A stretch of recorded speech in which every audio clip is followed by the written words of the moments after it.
Hi. It's Saturday. I'm here. I don't have my backdrop down because I'm being lazy. Hi. Welcome. Welcome back. We're doing TaleSpire today because it's Saturday. Uh, woo. And as seems to be the running theme for Saturdays, is I'm a little low energy. It's the end of the week. I yeah. So we're just gonna roll through this nice and mellow, and but don't let my general demeanor subvert the fact that it's freaking Hero Forge integration time, babies. Um, it's finally here. It's finally here in TaleSpire in beta, and you might be asking yourself, have you been going through your Hero Forge and account and importing stuff? And I mean, that's quite presumptuous of you, and I really have to say yes, I did. So there were a couple that were just knocking around. I talked about Academy Thursday, actually. Good old Academy. I talked about him on Thursday, who is a character that I created but never played. Oh, it didn't save my changes from what the hecky? What the frickety frick frack? Anyway, sorry, I'm getting sidetracked here. But yes, Academy was a character I made up and I've never gotten to play. He's a Kenku artificer who was a specimen at an academy, whatever academy, which is how he got his name. And the professor that taught the class that he was a specimen, in which he was a specimen, grew to have a liking for Academy. He acquired Academy as like a baby Kenku, and he was basically a specimen for his class for a while. And then he was a sort of mascot because the professor seemed to like him a lot. And then he was sort of an honorary student. He was still, a study resource for the students, but he went from being in a cage to being in sort of out of the cage, wandering around, and to being like a legitimate friend of the professor. And the professor showed him like old schematics of firearms and stuff, or schematics from other parts of whatever, because I don't know if they're old firearms, but there's certainly firearms in my home setting, which is a bastardized Nentir Vale setting. There are parts of the world where there are firearms, but they're not widely spread. So they acquired a schematic, and Academy built a firearm, what do you call it, a blunderbuss, built using only the specs, because that's one thing Kenkus are good at. They're good at forgery, and they can copy things, but they can't create things that are new. That's the tragedy with Kenkus. But yes, that's the character idea. He's an artificer. Actually, the build that I have in my D&D Beyond, he's an artificer fighter. So he has exploit dice that he can, or whatever they're called, maneuver dice, or whatever those dice are called, that he can use to like disarm and other cool fun stuff like that with his shots. He can just knock the weapon out of your hand. Anyway, yes, that's Academy. But you might also be saying, anything else that we're more familiar with? Yes, I did Weights and Shadows, because yes, I wanted to do good old Wades from the Cold Road. There he is, in his somewhat blurry glory. I can't zoom in any closer than that. But there he is with the crossbow and I couldn't do a bandolier. They don't have bandoliers, so I couldn't do like a bandolier with cigars. Sadly, that would have been fun. But there he is. Wow, I haven't done Wade's voice in a long time. There he is. That's Wade's. So yeah. There's Wade's. Good old Weights and Shadows. It's good to see him in 3D. Yeah. Actually, I have an actual. This is the new updated model of him. I have the old one that I actually purchased an actual mini of it and painted myself here. But that's an old version, and I didn't have this option for this sort of draconic face, so he had the very basic draconic dragonborn face, whatever, that was available on Hero Forge in the early days. So cool. Yeah, we got a couple things. There's also one that I added in, Orin Harrogate. Here, let me put him up here so we can see him a little bit better. There we go. Orin Harrogate. He is a tiefling warlock that I played in a game that Z ran for us, the boys, which was like 1 or 2 sessions, but it was fun. I had fun with this character. I got really into him. I got really into the backstory and everything. But we sort of stopped playing that one. And it was fun because as he was going through and running a lot of the on the road encounters that were published in one of the Arcadia issues, which was really cool. He was just like going through them, which was really neat. So that was fun. But yeah, and I got really into the character and really into his backstory and everything, and had a whole thing for him. But it was only like 2 sessions, so I didn't get to play him again. And here, this is a little bit more useful for us right now. Bugbear. I made a Bugbear warrior in Hero Forge, and yeah, he turned out okay. I'm mostly happy with him. I like him. But more importantly, not only did we make one, we made 2 versions. We made a male and female version, and in fact, we're gonna head right over into Hero Forge right now. And oops, I closed my browser. Oops, I closed my browser. Hold on. We'll go into Hero. Here we go. All right, and let me see. Which is fine because I don't think I had it open anyway. All right. Loading. Whoops. All right. Okay. Cool. And hey, we're in Hero Forge. Hey, there we go. There is my Bugbear Warrior number 2 that we are going to be basically just downloading today. So the way it works, I know what you're probably asking. How does this work? So you need a Hero Forge account, which is free. By the way, Hero Forge account is free to have. And you link it with your TaleSpire account. So I believe you go to account, and I think it's under personal info or something like that. There is a video that I think I can link it. Where was that video? I completely forget. Anyway, I will find it during the break. But yes, you basically any mini that you end up purchasing the 3D mini. You don't buy the STL. The STL won't work.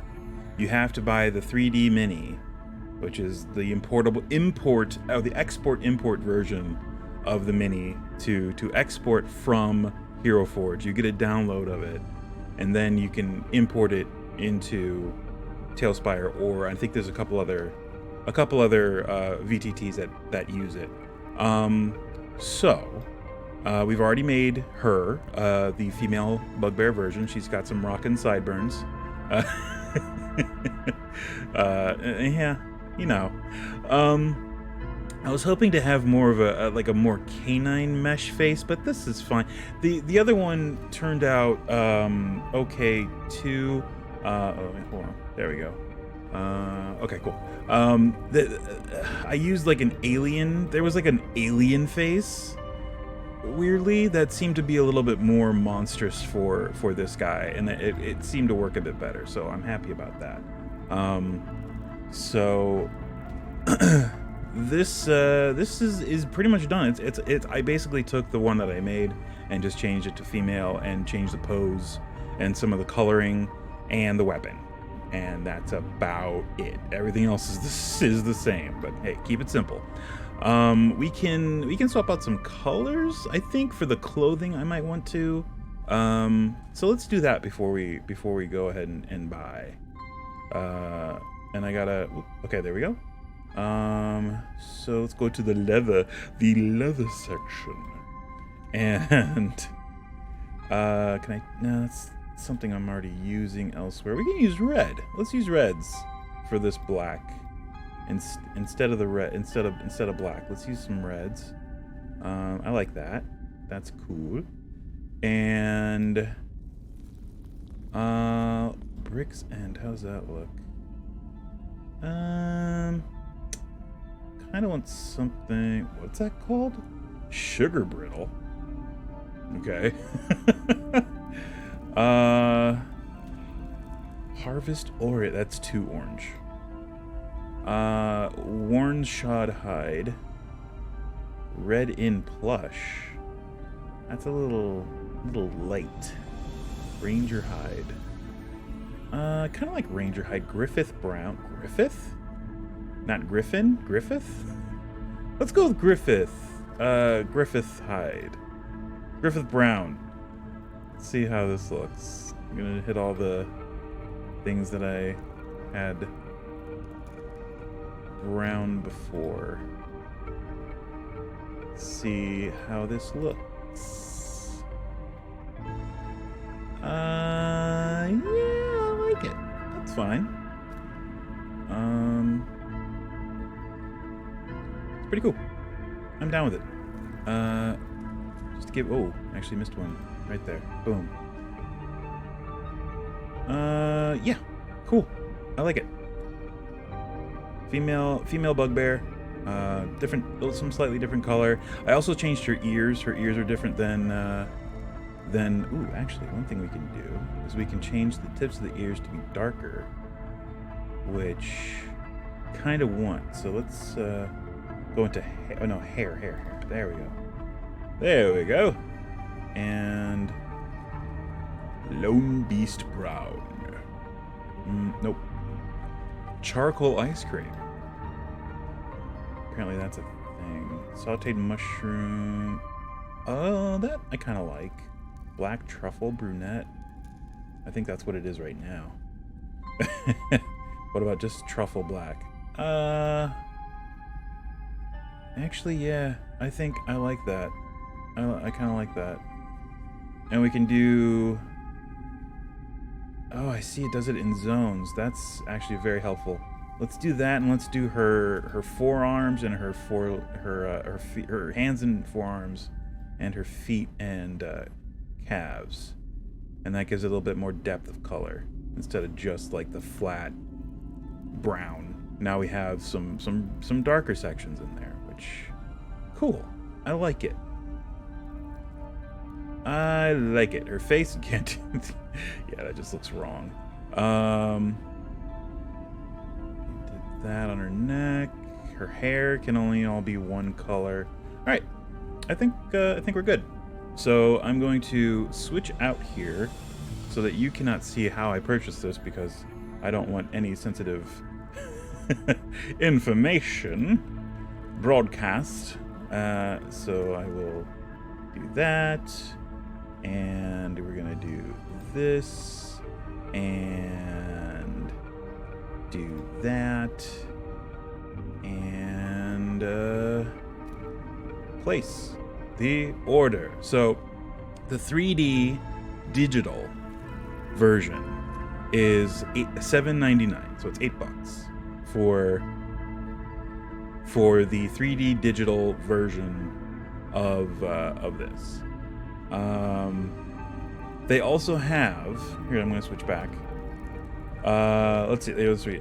So they have the platforms that can use this, apparently. Berserker's game, tabletop simulator, you can use. It's an application through Steam. I've never heard of that before. Once fully processed, you'll be able to download, digital downloads page. Explore sample download. Oh, okay. Well, I guess I don't know what that is. we'll look at that later. Hey, Oh, what's up, Elliot? How's it going? Vandaqueep, welcome. So, yes, we got, I got it years ago before TaleSpire was a thing. Yeah, I seem to remember the, or was that Game Simulator? The old, 4th edition, online tabletop, engine that they had on the Wizard site that moved over there or maybe it was a different site that acquired it and then it just disappeared. I don't know, or I just lost track of it essentially. I think that was Tabletop Simulator. I might be wrong. All right, so we're just gonna save this to make sure all the changes are up to date.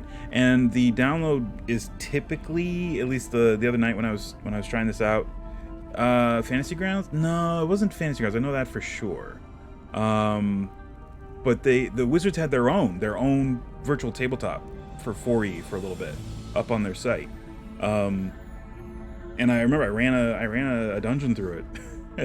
I built a map, and I actually built Fall Crest on that simulator. And it was okay. Tabletop Simulator is basically what it sounds like. Literally, a table with interactive physics. Yeah, it must have been a different VTT then.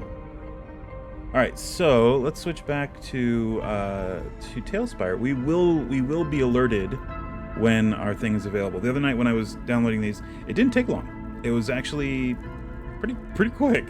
It says 15 minutes. Allow 15 minutes up to 1 business day for the download to be available. It took like 5 minutes for each one. So that was it's pretty neat. I do enjoy it. Had a lot of board games, card games, even virtual tablet for playing music oh, nice. That's pretty cool. So yeah, one thing that we can do while we're waiting is we can swap out some of these placeholder bugbears for actual bugbears. Isn't that fun? It's fun. All right, so let's kill this bugbear. Replace it with this bugbear. That's an actual bugbear. Look at that. Actual bugbears, folks. And get rid of that, and go back into here. Drop another bugbear. Drop another bugbear. And good to go. We are going to replace 1 or 2 of these with the female bugbear. But for now it's fine. Hey, how about the leaders? We'll leave that because we'll make the leader a female bugbear. I like the sound of that. And this will be a male concubine, a male bugbear concubine. There we go. All right. And we got a bunch down here. So 4 of them. Put a bugbear there. And whoops. And there's a bugbear. And get rid of this bugbear. And put another bugbear. Whoa.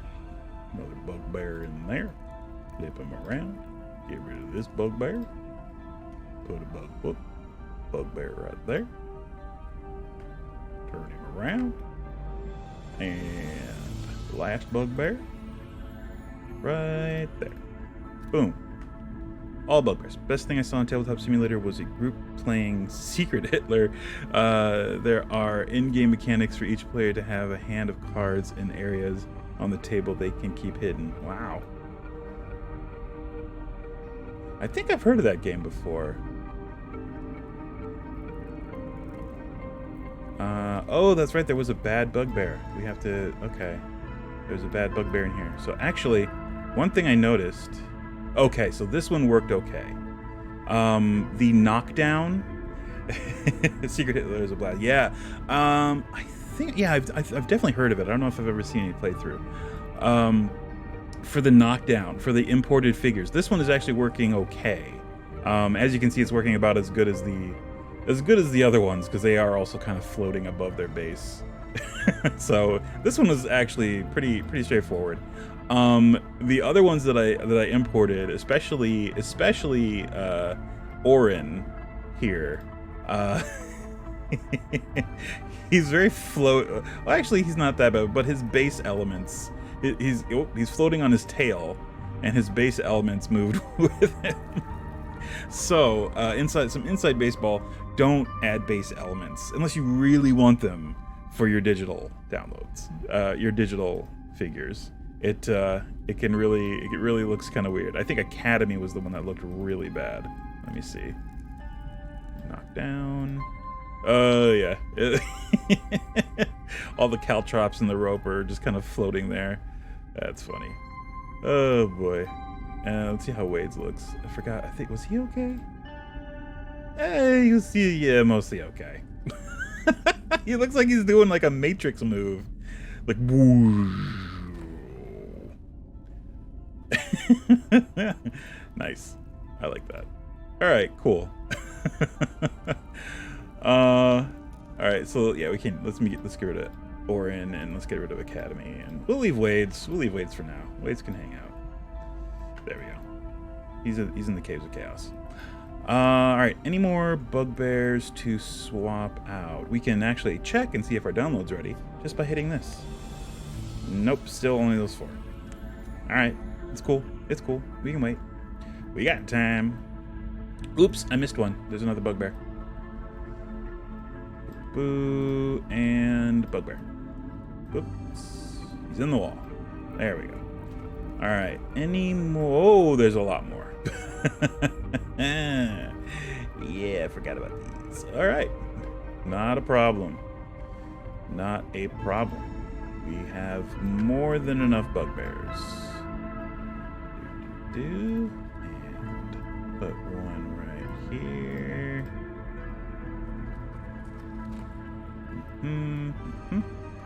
And actually, we'll make that one a female. Let me just put that as a reminder placeholder. There we go. And you know what? We'll also make that one a female. That was a reminder. There we go.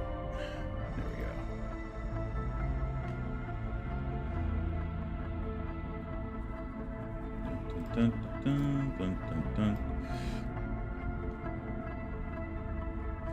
Should really find, like, I don't know, I can probably like make one like a tanning rack.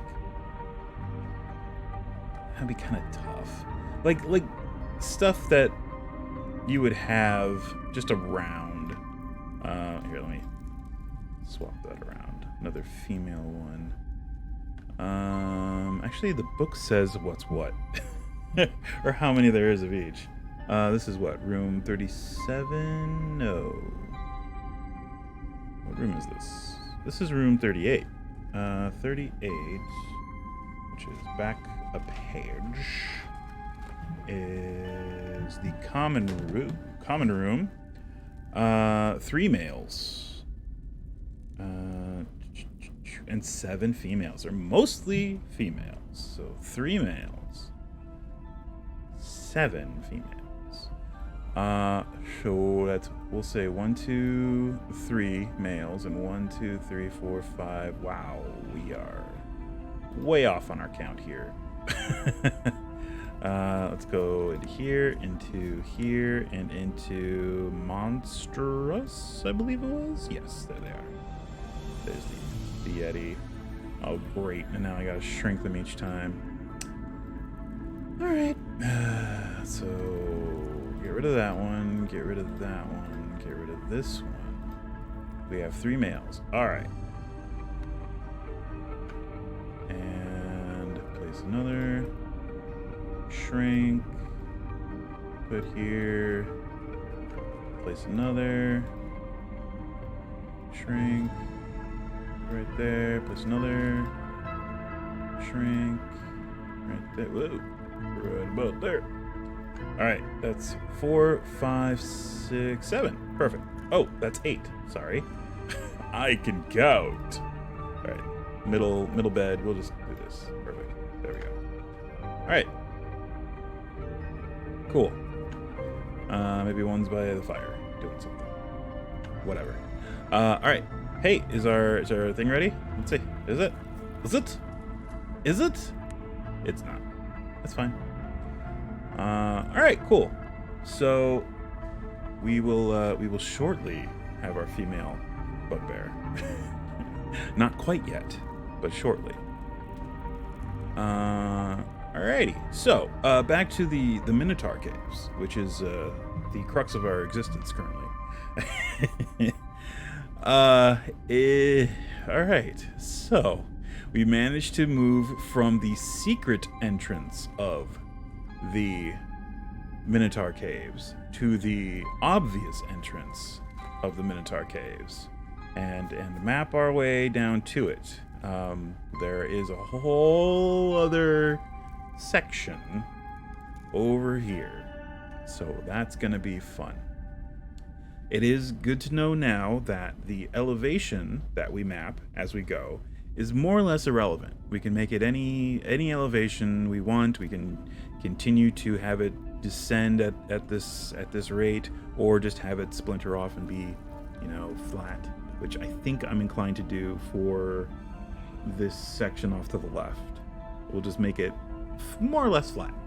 Maybe flat, and then it'll dip a little bit toward the bell end of it. Whatever. All right. So let me close. Well, actually, I need cavern, and I'm actually going to add a few things to my quick menu. Ooh. Wait a minute. Oh, there we go. You right click and drag down to the quick menu, and that is how you get things in there. It's very helpful. Sure, we'll get both of those in there. It's very helpful if you don't want to have the menu open constantly, which is kind of a pain in the butt sometimes. I'll also add that, and I'll also add this one, and why not? We'll add these two because we do occasionally use them. So there. Now I don't even have to go or have my menu open. I can just click on these. That's a huge time saver.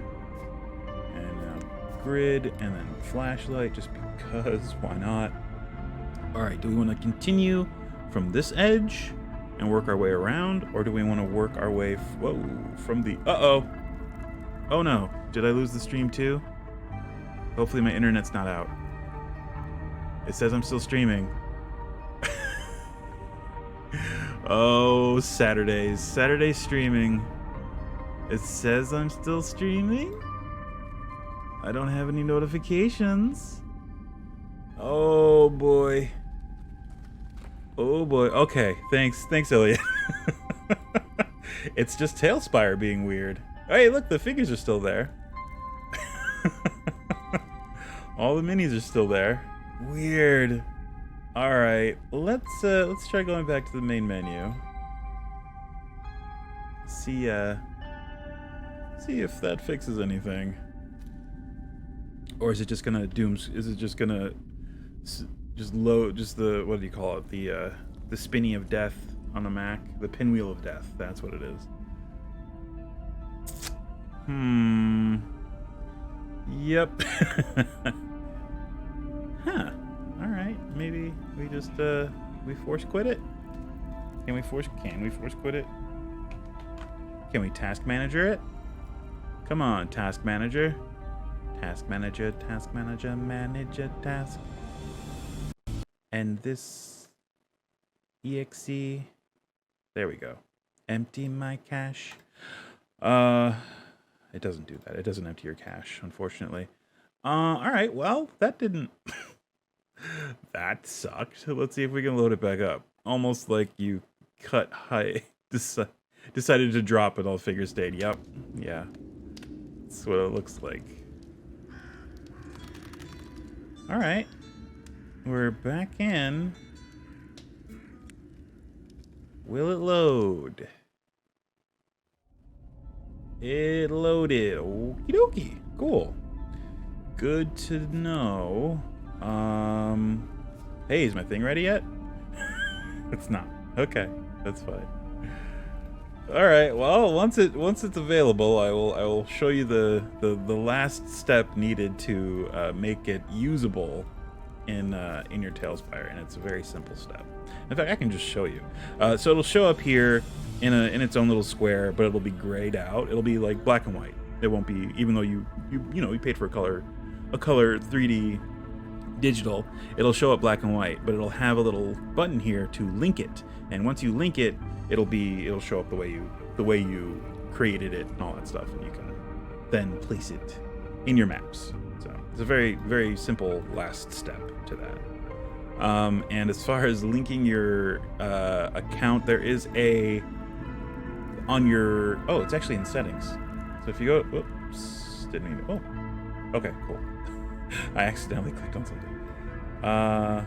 It's working fine now. Okay, so yeah, here, right here, they have the Hero Forge access key. So you find that in your Hero Forge account, and then you copy and paste it into here, and then anything you purchase on there that for 3D, 3D digital will show up as available here on this in this account. So that's really cool. It has the potential to be a little pricey because at $8 a pop, you kind of want to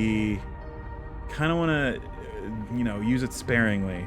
I don't want to empty the bank on things you don't even can't even hold in your hand, which is how I feel about online Magic the Gathering. I have an account on Arena, but I hardly ever do anything on there because I'm just like, you know what, I'm gonna buy the card. I want the card. I want to have the card. I don't want to have to turn on my computer to look at my card collection. I just want my,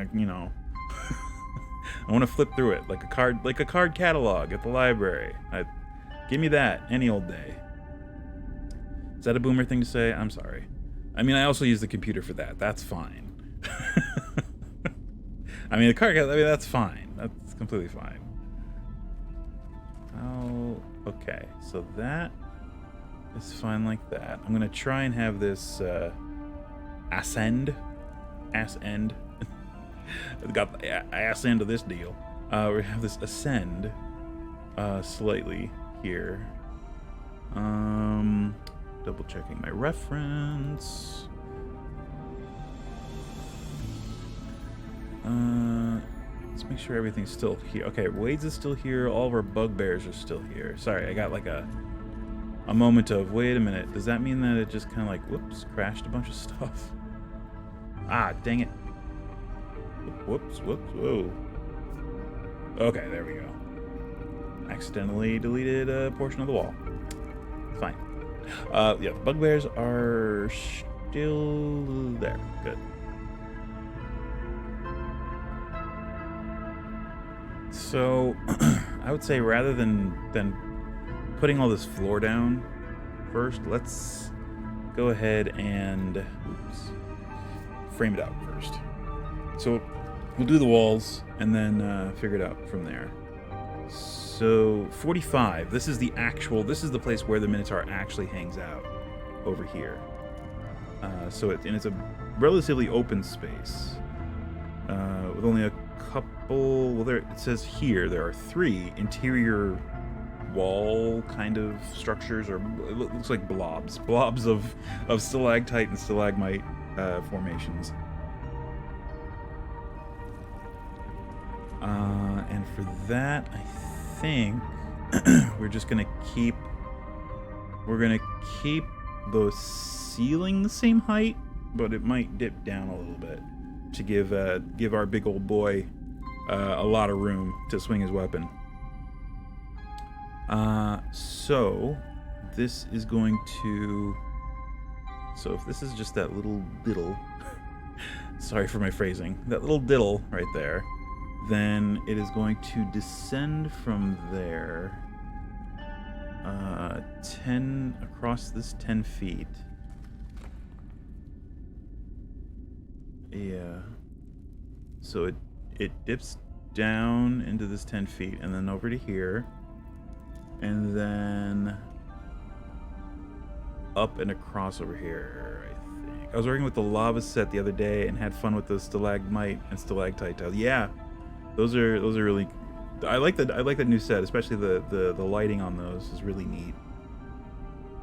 I wish they had like more of a flat, just like lava, just like regular, just lava, just like a 2x2 lava square that you could use. But the little lava blob, I managed to It looks a little weird, but make a pool of lava with that.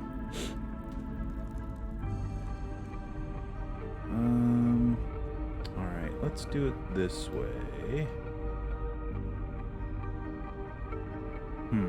Or do we want to do it? I guess it does go more left to right than anything else. So we'll do that. Does it come down that far though?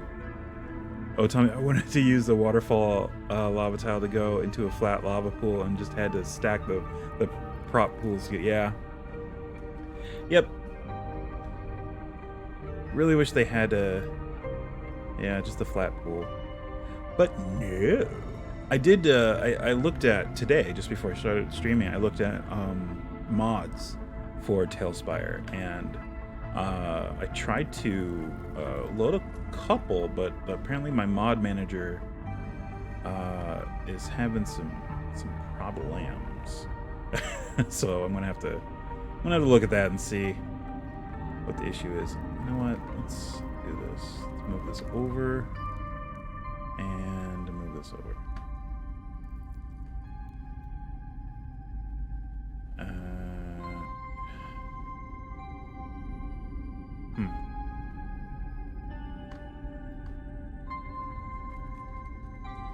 Oop. Okay, I like that better. Sure. Nope, don't want to go that way. So it goes there. That's 10, and then comes over 10, and then another 10. Okay, I see what I did. It's got to go there again. Oop, there, and there. Okay, and we said we were going to have the ceiling start to come up, so guess that we can start here. Okay. So it comes over 20, and then up a little bit.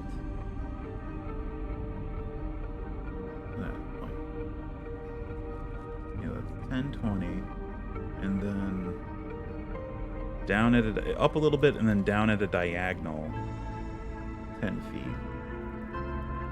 Actually, more like 20 feet-ish. So if we do that, and then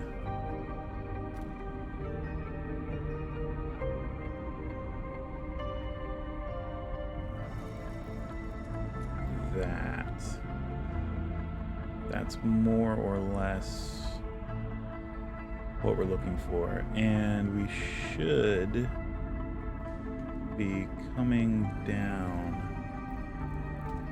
So we were also going to drop the floor a little bit. Oops. Oh. Oh, I guess that's right. Yep. And then there. Okay. And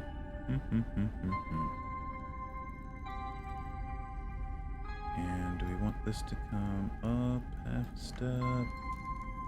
And this, oh, skipped one. We skipped it. How tall is that? All right. I think we want to get it to about as tall as this, and then call it for raising the ceiling over in this direction. Let's see.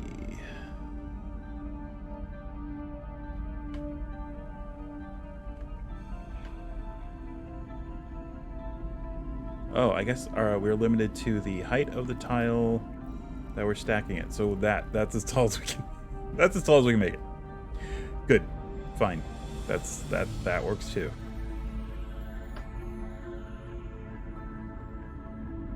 Oops. There we go. Well, I mean, we could do 3, but I'd rather not do 3. Don't want to do 3. All right. So it comes down about 20 feet, more or less. Sorry, I was looking at the wrong spot. Oh, there we go. Yes. Okay, down 20 feet, more or less. And then kicks in to the left here a little bit.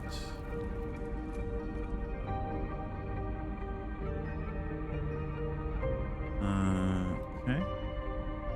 And actually goes up a little. Like that. There we go. Boop. There we go. And I think I'm looking at this right. Maybe, hold on. Let's move this over here. And okay, now that looks a little better. Okay. And let's see. Maybe just one of these. I'm taking some artistic license here with this section because it's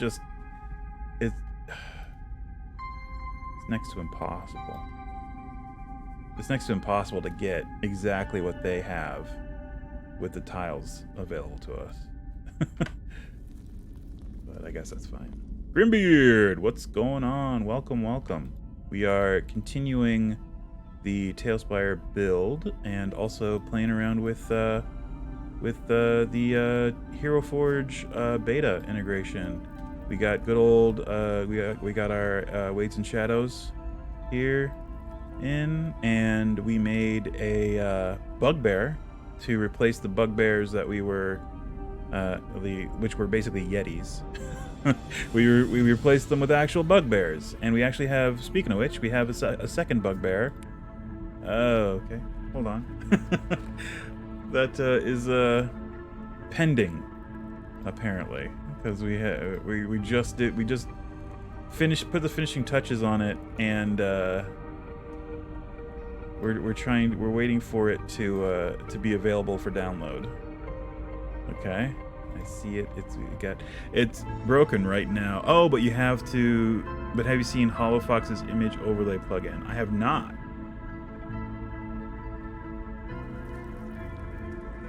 So the import thing is broken right now. Oh, gotcha. Okay. Well, I guess we'll get to import that later. Yeah, not yet. Usually it was like really quick. Like it took like 5 minutes for me to import stuff the other night when I was messing around with it. Well, that's a shame, but we'll get it in here eventually. Our female bugbear. I have not seen HoloFox's image overlay. Let me see what this is. Allows you to import a source map onto the floor. Oh, so you can just build on top of it. That's cool. That's really cool. Is that like a mod you have to install?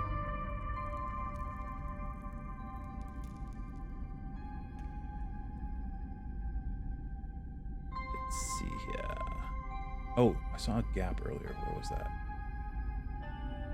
There it is. Found it. Whoop. Oh, okay, cool. Yeah, I got to get my mod manager to work. I tried it just before streaming today, and I got an error that there was something wrong with my directory. So I have to go and see what's up with that before I can do any modding. But yes, I have taken the first steps to adding mods. So in the future, I will definitely take a look at that. But yes, that should really help for this situation, especially for this specific situation that we're in right now, because this map is a beast. All right, so we have that set. Came down. Came over 20 and then over 20. I don't think any of the mods are working right now. Oh, after the recent hot fixes, but the modding community is working on getting them working again. Oh, gotcha. Got it. Yeah. It sounds like well, maybe not quite as much of a shit show, but kind of like what happened with Anniversary Edition, or at least in my experience with Anniversary Edition Skyrim. All the mods that I had, like 80% of them were like, nope, they don't work with these new things that you just installed with Anniversary Edition, and that was a whole thing. Actually making an NPC in Hero Forge for my campaign right now. Oh, nice. Yeah, we had our what do I have up there right now? Do I have? Oh yeah, here I can show you. There's our female bugbear. She's very similar to the male one that we made, except the colors are different. The stance is different, and her face is different, and her weapon. So we made it a little bit, just a little bit more distinguishable from the male one. So yeah, cool. I'm hoping to have it imported soon. It seems like Saturday is just the day for technical difficulties. It's like, yeah, let's just do it on Saturday. Oh boy. Okay. So I think it just drops down more or less from here. Let's see. Let's overlap this here. All right, and let's close up this gap while we're staring at it. There we go. So that comes over. That came over way more than it should have. You know what? That's fine. We're gonna leave it. I'm gonna leave it because the area that it is near or under. Yeah, the area that it's near is above it. So I'm not worried about that. There shouldn't be overlap. Then again, when we did this here, we didn't think there would be any overlap, and luckily there wasn't, but there clearly would have been. Like even here, because this is supposed to be above here. We probably should have built these stairs a little more steeper. I think maybe that was our, because this is the same complex of tunnels. Where's that other point where it almost? Oh, it was here. Yeah, these are the orcs, and these are the bugbears. So yeah, luck was on our side for those two portions, but we'll see. We'll see how well we do here. Oops. Whoa. Oh no. There we go.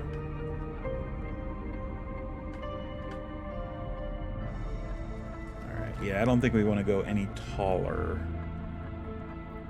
In fact, we may. No, I think we're good. I think that is an okay height. How high is it compared to? All right, so it's fine. I think we'll be okay. Probably. we'll probably be okay. If not, we can tweak things. It's fine. Even though it looks like it's made of stone, nothing is set in stone. So I watched, I've been trying to, because I was very lax for a very long time, I've been getting caught up on Critical Role. Just because it's just something to watch while I work, essentially, at this point. Or just listen to while I work. So I'm on campaign 2. I just past episode 100, so I'm on like episode 103 when they're on the island. I don't want to give any spoilers. They're on the island for Traveler Fest. Traveler Fest has not yet started. That's where I am.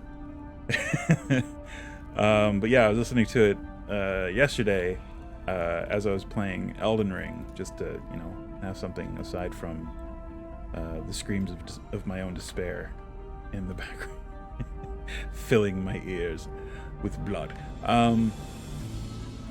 Yeah, just getting caught up on that, and I like Critical Role, and I like that it's kind of in its done its part to help and make D&D a little bit more accessible, which is always good. But you know, many people said it. Too many new players expect their games to be Critical Role, which they're not going to be Critical Role unless you have a group of actors as your players and a DM on the same level as Matt Mercer. Your game is not going to be Critical Role. Your game should be your game. It should not be. It should not never try. You don't even try to make a Critical Role. It should be your game. Yours. You and your players, or you and your GM's game.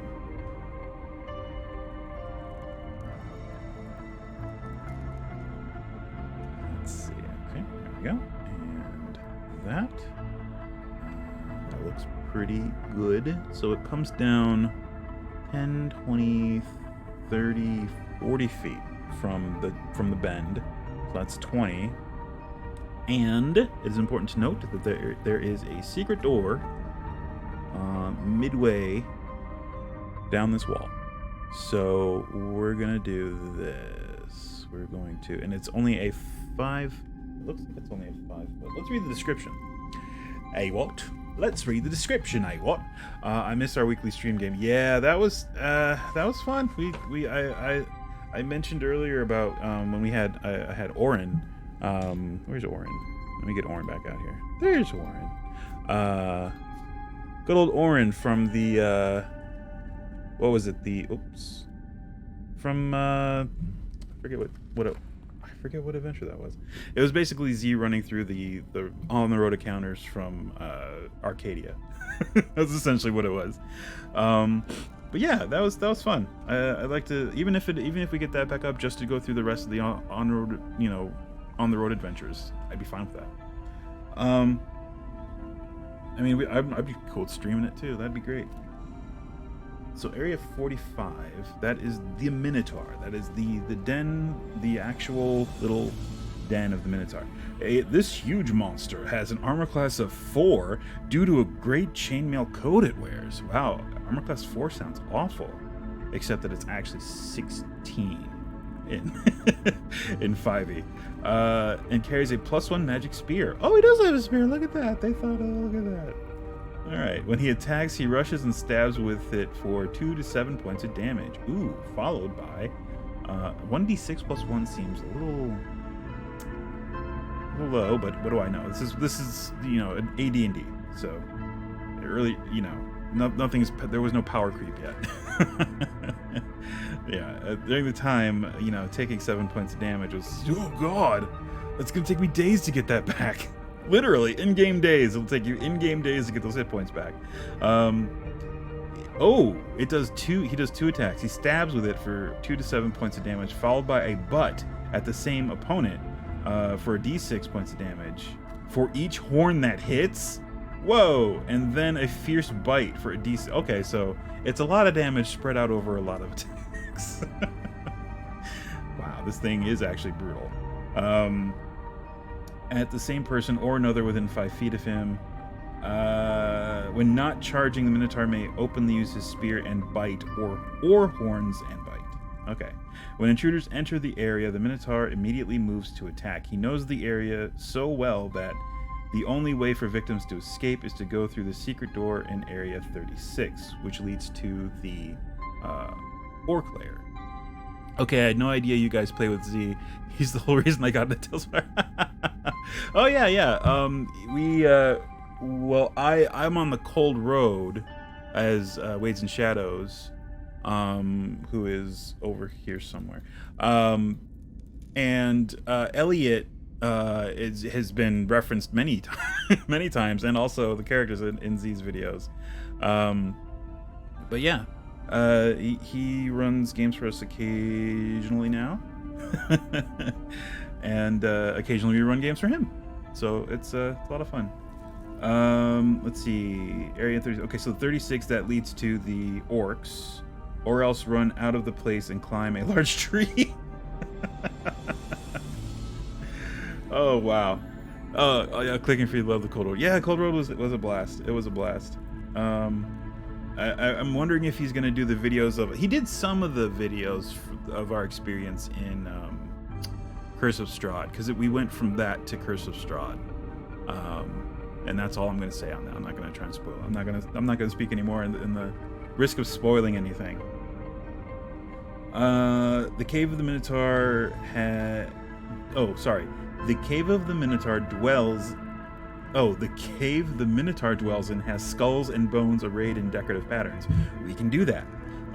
The secret door is actually a slab of stone which takes not less than 3 humans to move. Why specify humans? Other things can move it. Okay. It will be noticed by careful checking of the walls, but how it is moved requires a roll of a 1 on a 6-sided die to indicate the searcher has found where it can be grasped. All of the Minotaur's treasure is behind this slab of rock. It hides many things. 1 locked chest with poison needle in lock, contents 930 gold, 310 electrum pieces. 1 staff of healing, 1 suit of man-sized, optionally elf-sized +1 magic plate armor, 1 locked coffer, contents 3 potion bottles, gaseous form, delusionary healing. Oh, remember delusionary healing? Oh no. Delusionary healing in giant strength, 1 locked chest, contents 3 pieces of jewelry worth 16,900 and 600 gold pieces respectively. And that's it. Major Kong. I know he's got a lot of videos coming out on. Yes, he's doing weekly this month now. There are a couple that I did voices for recently that I haven't seen yet, so those are still on the way. Coming out weekly. I wonder if one will be another Cold Road after all spellbooks. I don't know. All I'm gonna say is that I did voices recently for Z. I don't know what he's gonna use them for. Let's see. Well, I do, but I'm not going to spoil anything.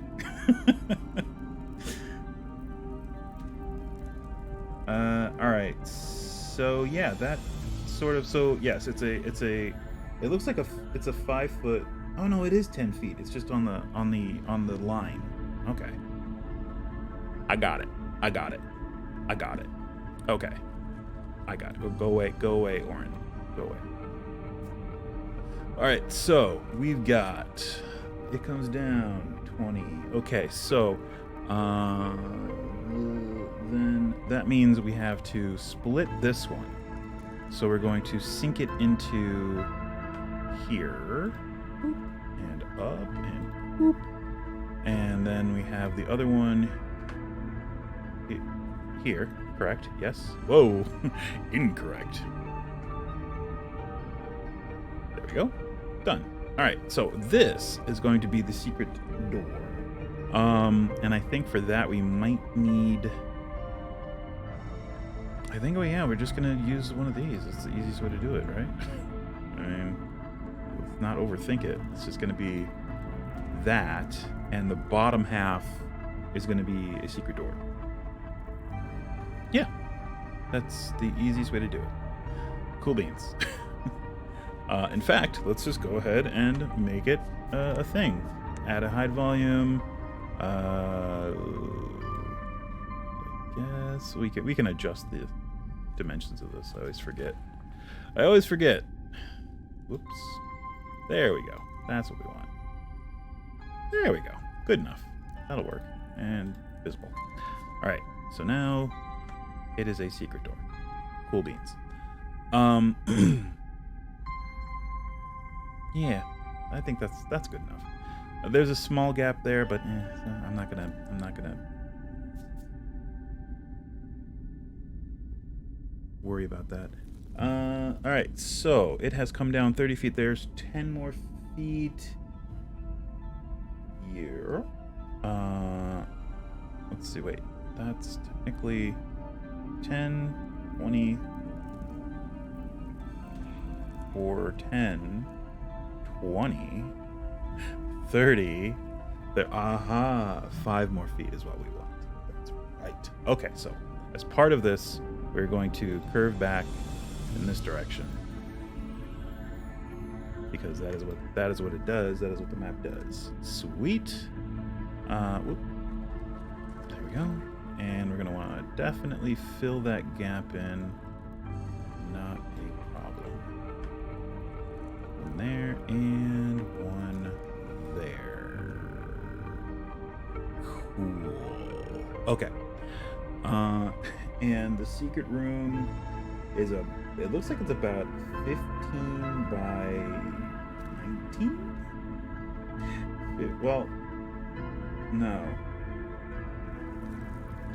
Yeah, well, maybe like 12 by 15. So we'll just make it 10 by 15. We'll do what we can. So we'll construct it in a fashion that we are capable of doing. So I think we're going to use this for the tail end of it, and yeah, maybe just this as well. We do have to allot for the floor panels on these, which somehow we managed to do perfectly just there. Excellent. And let's see, that, and then one right here, just because. Oops, too high. Oh, maybe we are too high. All right.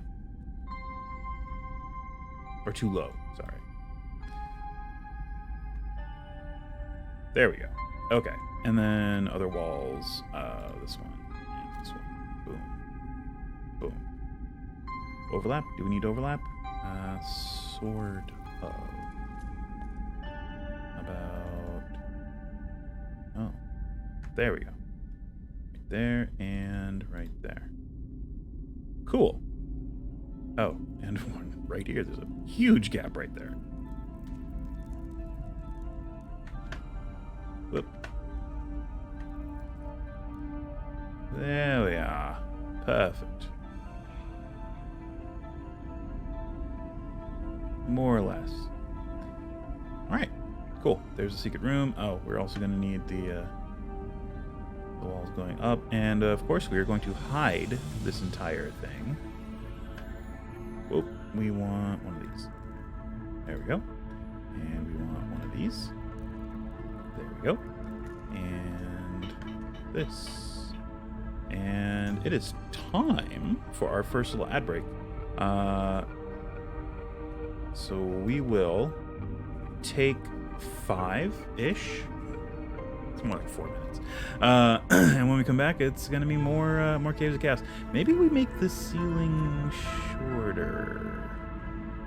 It doesn't really matter. Yeah, I mean, it's a little cubby thing. So, yeah, I mean, we'll have it descend. Anyway, we'll be, or actually no, because it's just, yeah, okay, so we'll be right back. Oh, sorry, thinking out loud. Be right back.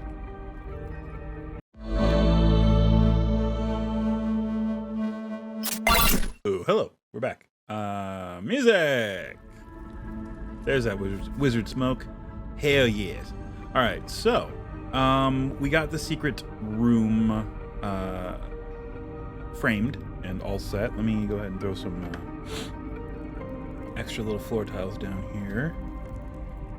So, inside here, it says that there are 2 chests and a suit of plate armor, and a staff of healing, and a locked coffer. We can do most of that, and we might be able to actually also do the locked coffer. But first, let me actually do this. Sorry, into here, into here, and into nature, and into cavern. And we're gonna grab some of these and throw them into the quick menu. Just the ones that we use a lot. Should be those, and then like this big thing, and then this thing. Anything else we'll just have to basically open the menu for. Which is fine. Alright, so what I wanted to do was kind of make this look a little more like a natural cavern. Like the door itself was manufactured, but the space within is more of a natural formation.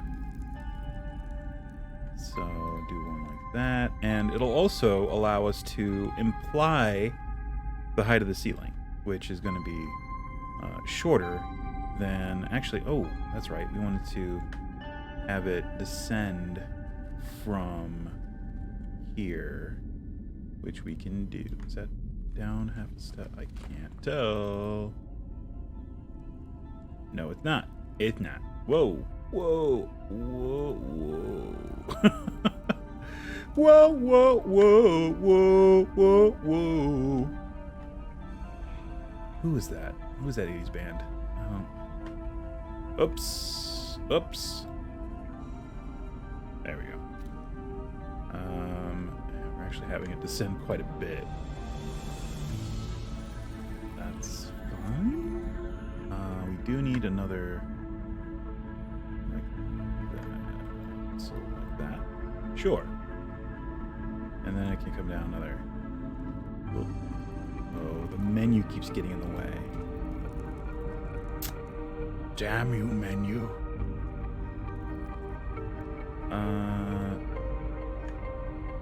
Guess this is weird with 3, I guess. So I guess we're just gonna do it like that. There we go. Good enough. And then, we'll, again, mess that up. I fudged it. I guess it's got to be the same level. And these. Yup. And yup. Cool. And another one of those. Let's copy this one. And and do? Does that work? Yeah, that's fine. That works. I guess we can, oh, wait. No. Dang it. The menu. I'm so high up on my map. There we go. Yeah, I mean, I guess those are the same. Yeah, we'll leave it like that. That's fine. All right. Cool. And now ceiling height. And, that works. Stalactites. More stalactites.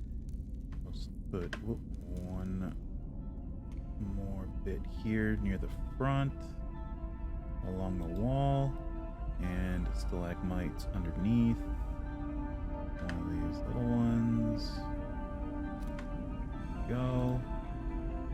And how about just one of these in the corner?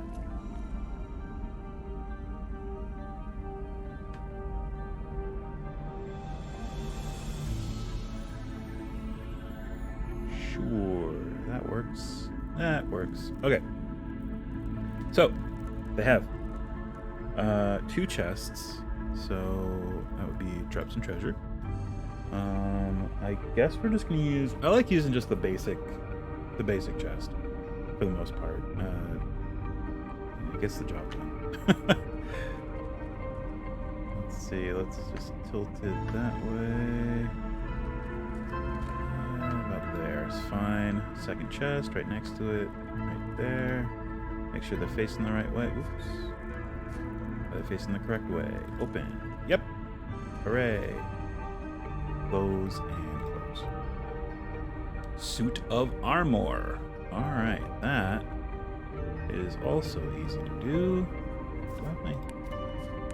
Oh, I have all my things huge for some reason. There we go. Ah, that helps. That helps quite a bit. So miscellaneous interior. I wish there was a better way to check chest and door. Yeah. Yeah. I don't know if it's the... Is it the... Let me see. The arrow... Is the arrow point to the front? I think it does.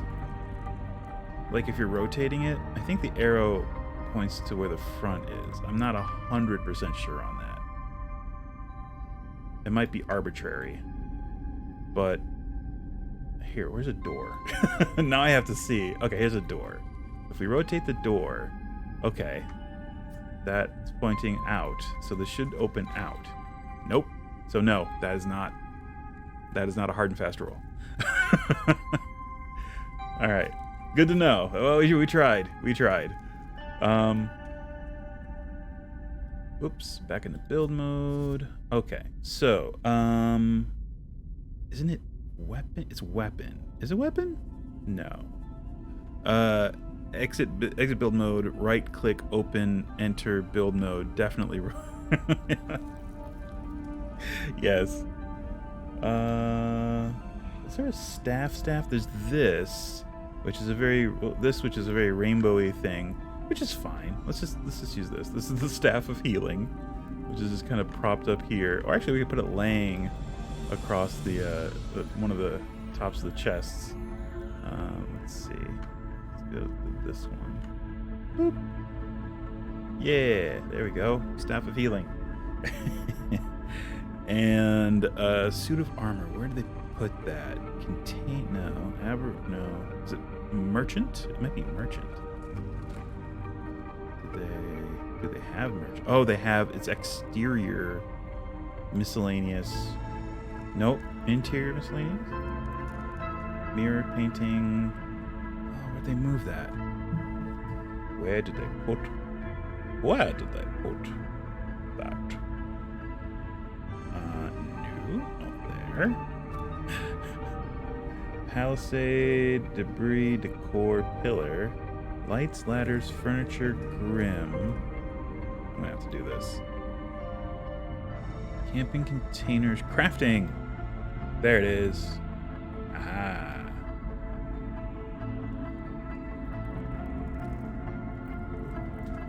There we go. Whoa, I'm in the wrong. Oh, I'm hitting the wrong button on my keyboard. That's the problem. There you go.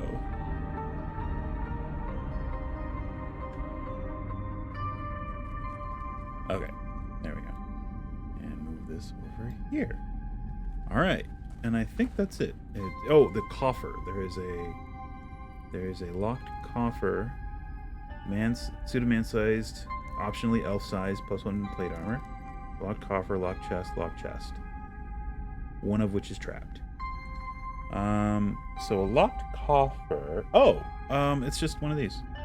It's just the small one of these. Locked. Well, that's not as small as I was hoping, but you know what? That's fine. It's different than a chest, I guess. There we go. Good enough. According to Cyndi Lauper, it's good enough.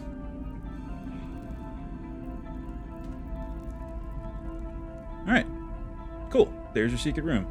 We've been decked it out. We decked the halls with boughs of holly. Fa la la la la. Okay, sorry. All right, so it wraps back around, kind of dips down a little bit. Let me close. There we go. And we'll just use our quick menu, because why else have it? And it kind of dips this way.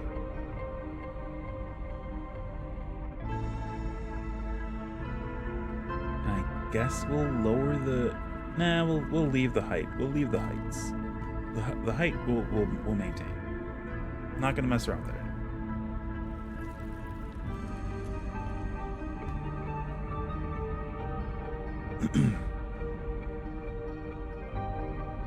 Just trying to get this to loop around. So that's technically that. So that's 10. And then within the next 10 feet, it does this. So it's 5 feet of this and 5 feet of this. So let's see. So it would just be this, wouldn't it? Pretty much. More or less, yeah, that's it. We have to fix that gap, but yes.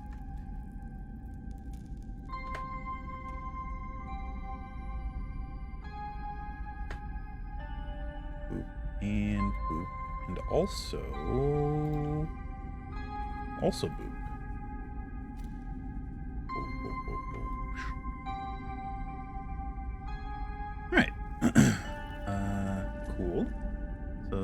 does that, and then up another 10-ish feet. Wow, this gets really weird in here. Ugh. Okay, do we have enough room to accomplish what we need to accomplish? Yeah, actually, we've given ourselves plenty of room to do what we need to do. Awesome. Good. I think we're like right... Oops, we're right where we need to be as far as lining what we just did up with what we're about to do, like this way. It's just making sure things are lined up, more or less. It's 10, 20, 30, 40. Okay, that still holds.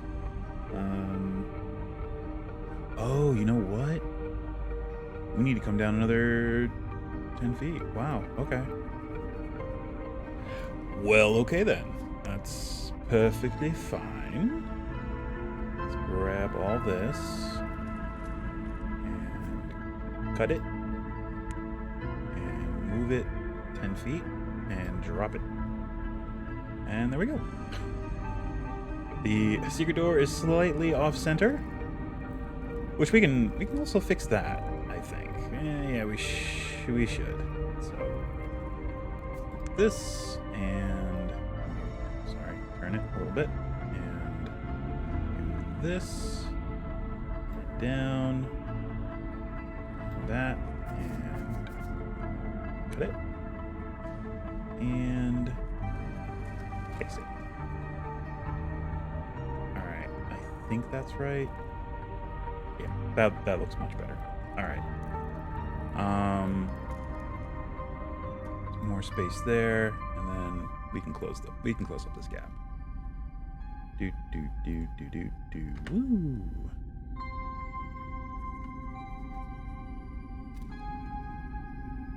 So yes, I played Elden Ring yesterday after work, and I've been procrastinating on going and fighting Godric.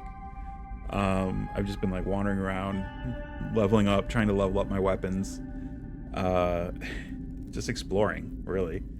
And I think I'm level 70 or 71.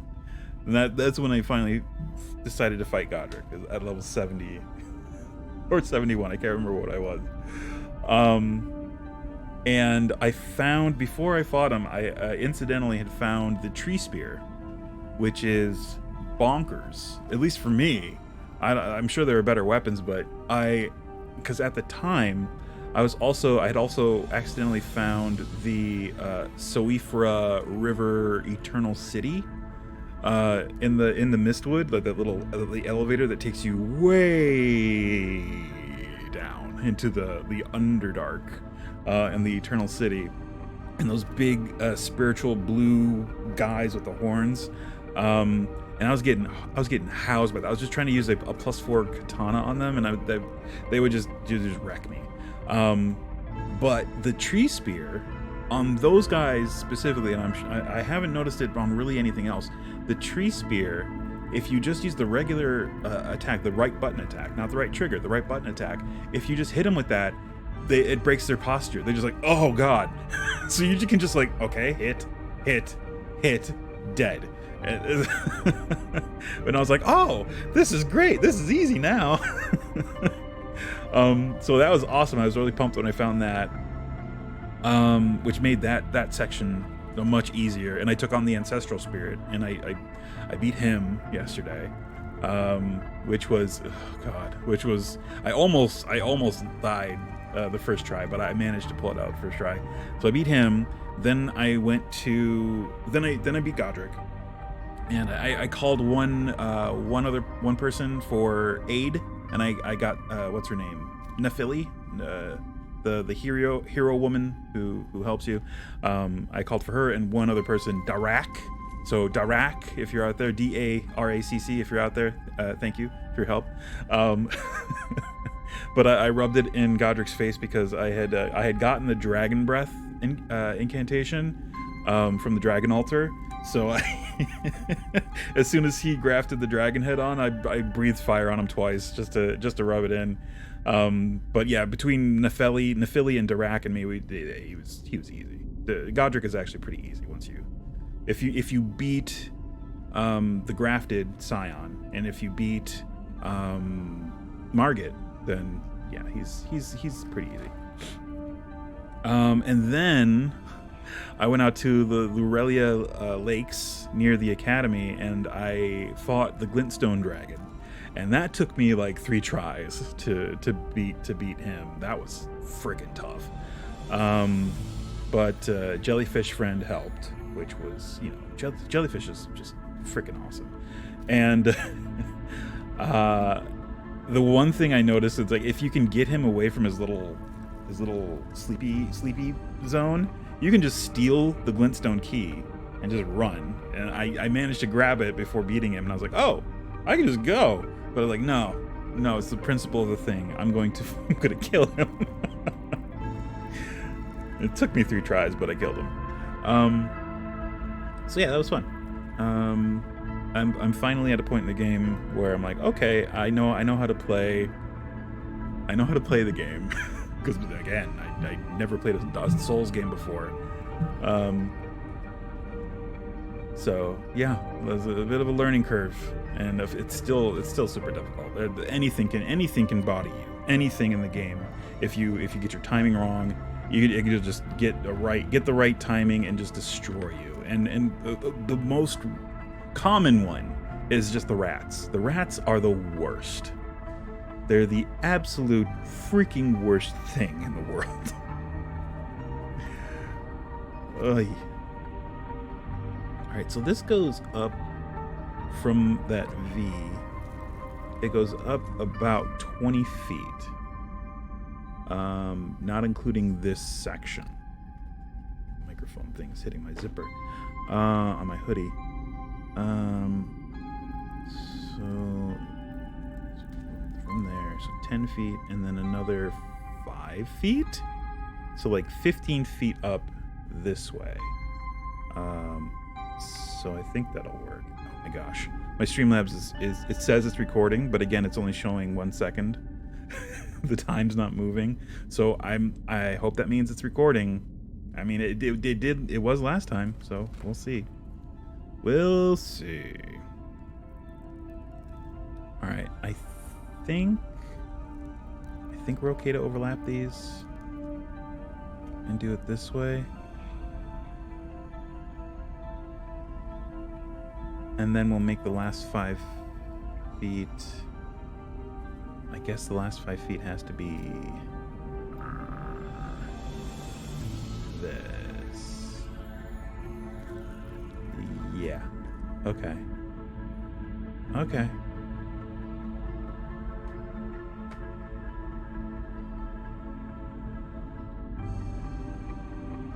Okay. So that's that bit.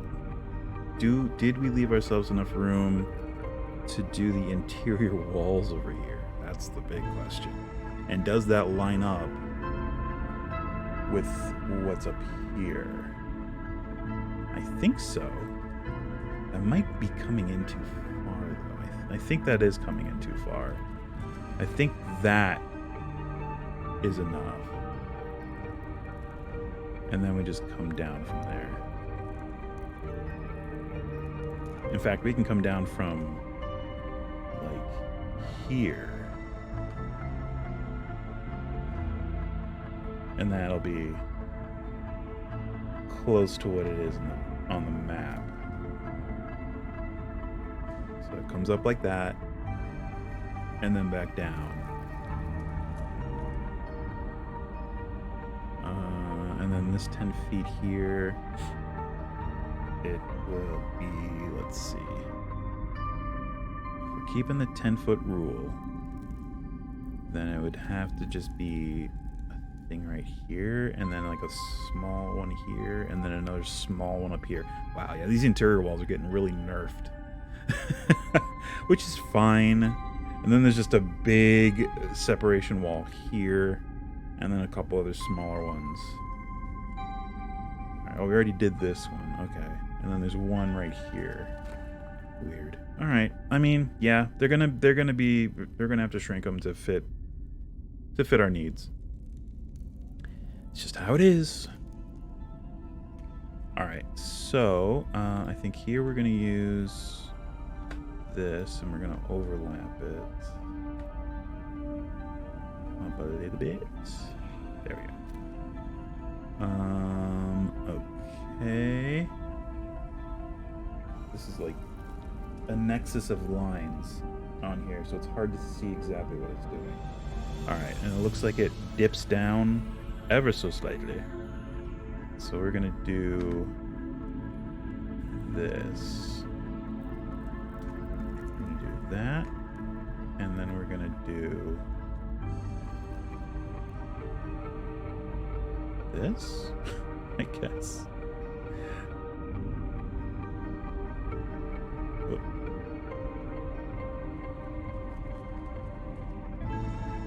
And I guess we're gonna also do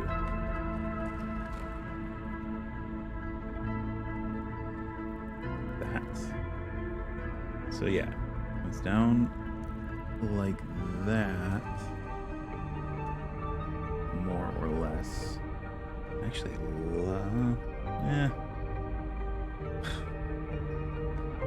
Here, let's do it this way. Let's just overlap here. Let's just overlap these. And like this. There we go. That looks better. And then it's gonna come back up to this point and start going this way. It's actually, I see. So we have to go like this, more or less. There's an arc here that we have to do. Or I should probably start coming in this way, just so I know what I'm aiming for. Because this actually comes in about 10 feet and then starts going up. All right, let's do that. That'll be easy. And we actually have to come up half a step somewhere in there. Which, you know what? Just so we are aware of it, let's just do it right now. There, done. It's done. We're at the right level. All right. So this is gonna come over 10 feet. Is it also going up or down? It's going up, but mostly over this way. So this will be fine. Let's just do that, and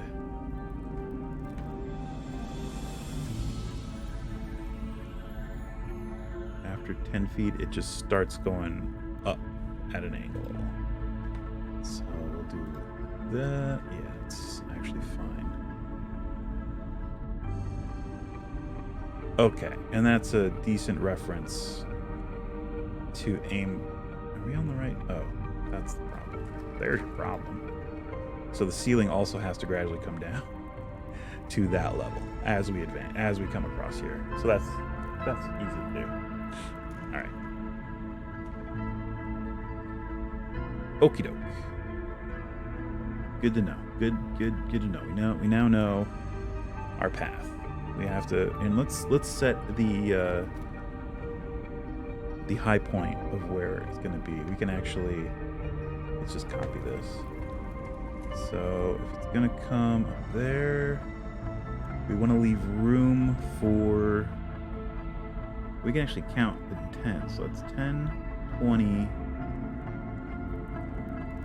it's about 25 from the entrance. So that's 10, 25.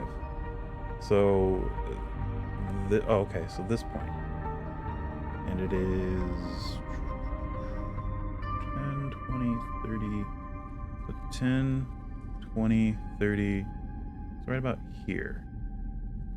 That's gonna be where it's gonna, like, it doesn't really matter the exact detail because it kind of wobbles its way up to this point, and then it's more or less just a straight. That's not that. Well, I guess we can come in and as we go. That's guess. Do we want to come up a little bit? How many... Oh, I guess it depends on how many interior walls we have to cram into this space. So, yeah, we can come down. Because there are 2. There's actually 3. There's one here, and then another one here. Wow.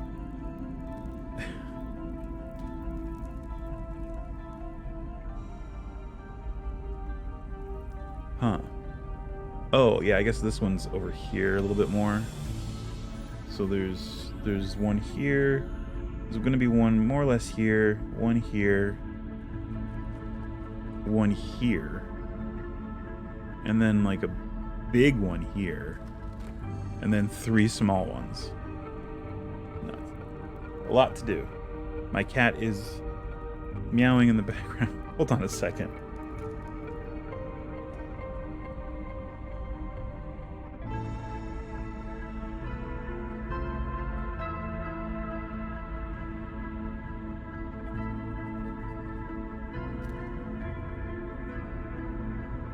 What?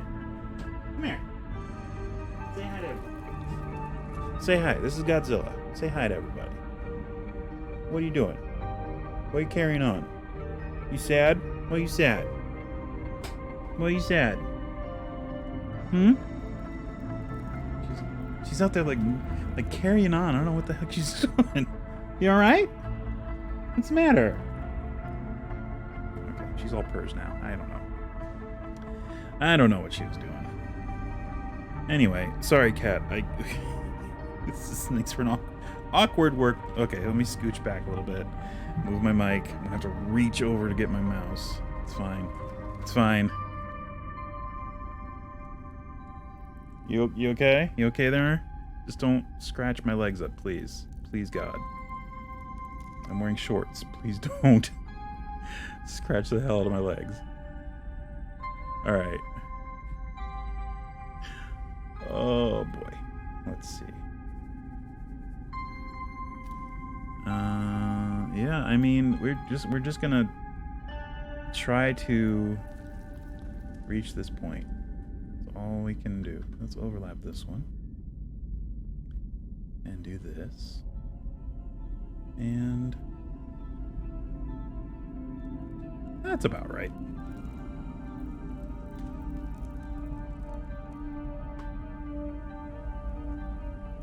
And we just have to fill in the gaps. And the ceiling has to descend as we progress gradually. Keep that in mind. So let's fill in these gaps. Let's just do it this way. There we go. And now we just more or less I mean, that's a lot. This is, well, I guess it is. In our attempt to just make it simple, it's actually pretty close to how it is in the book, give or take. Actually, you know what, to make it more accurate, we can actually do this, and there, now that is more accurate. Now we just need to fill in this gap. Perfect. There we go. All right, cool beans. Let's just keep going. Keep going. This one we're gonna have to... Yeah. We're gonna have to fudge with it a little bit. Because it's not gonna be 100%. As you can see, we're a little bit off. You going? Okay, bye-bye. You're just gonna park yourself there? What are you carrying on about? Huh? She doesn't. Such a weird cat.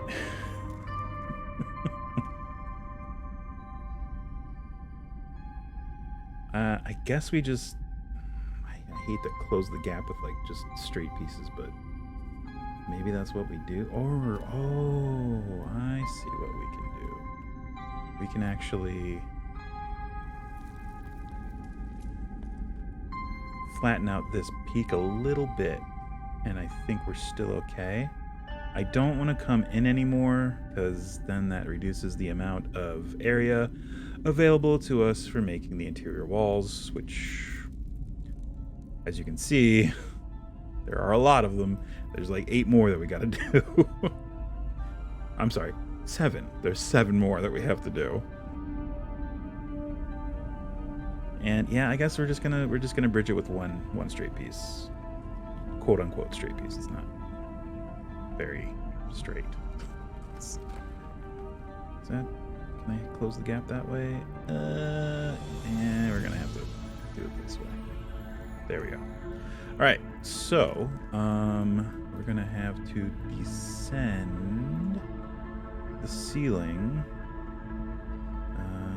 as we go. So we're gonna do a half step down and copy. Put this here. Go a half step down. Copy.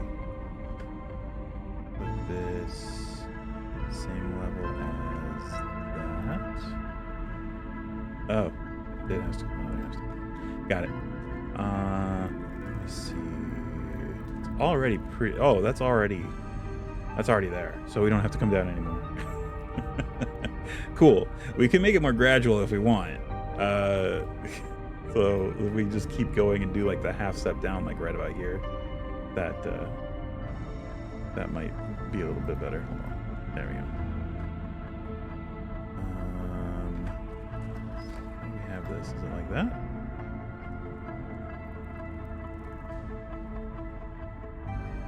That looks correct.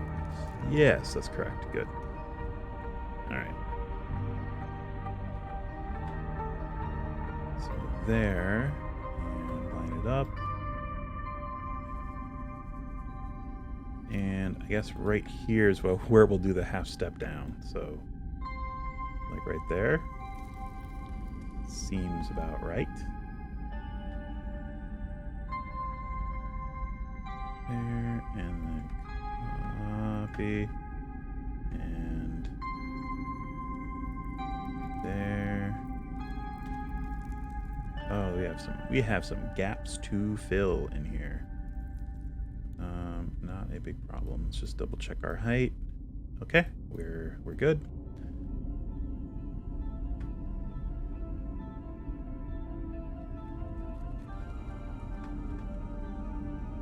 Every time. Oh, that's why. Oh, no, it still does it. Interesting. Huh.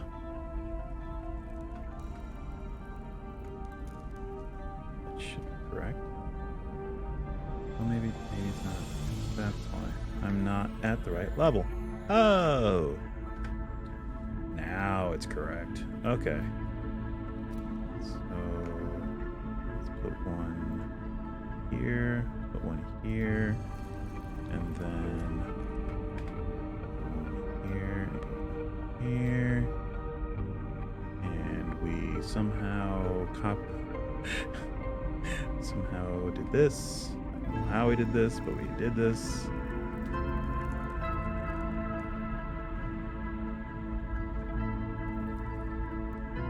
Hey, there we go. Okay. All right. There is the complete outline of the Minotaur Caves. Hooray. We are also, before I forget, going to... Oh, we also have to check our hide volumes. I think we had to shift some stuff, so I think our... Yep, that is... it's not where that goes. Go ahead and move that over there. And scooch it over like that. And now everything's good. Yep, there we go. Cool. We also need to add a hide volume. So let's do this and that, and then drag down. There. Ooh. Okay. The overkill. We drag down. All right. There we go. There we go. Now that is also a hide volume. Cool beans. Oops. There we go. Oh, and we should probably have it hidden. Right. There we go. There you go. Secret room. Fun, fun. Okie dokie. What else? What else? What else? What else? What else? What else? I guess we can do let's just do the floor. Floor is next. Floor is lava. In this instance, no, but we can do that. we now can do floor is lava. We just don't want to do it right here. And getting some weird gaps here, but that's fine. We can fill them in. There we go.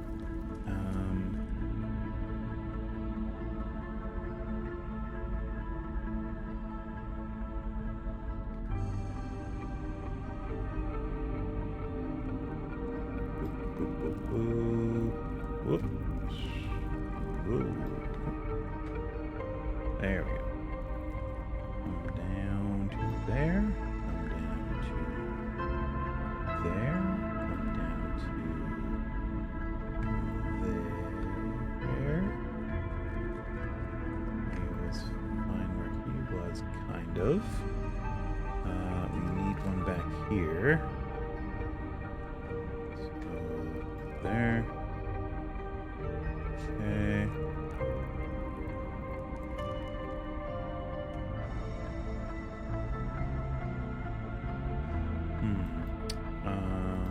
Oops. From there. I guess we could have just used a 2x2 there, but whatever. That works as well. There. Right here, and then these start to come up. And yeah. Okay. And so one single right there. Looks about right. Alrighty.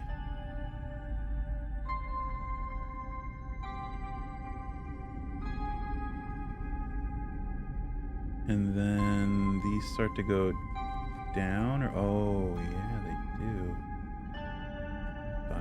By a little bit.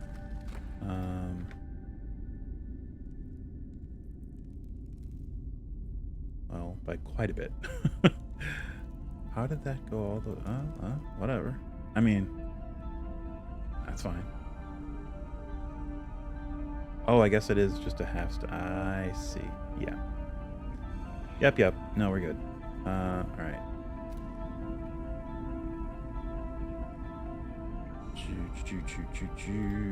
Whoa.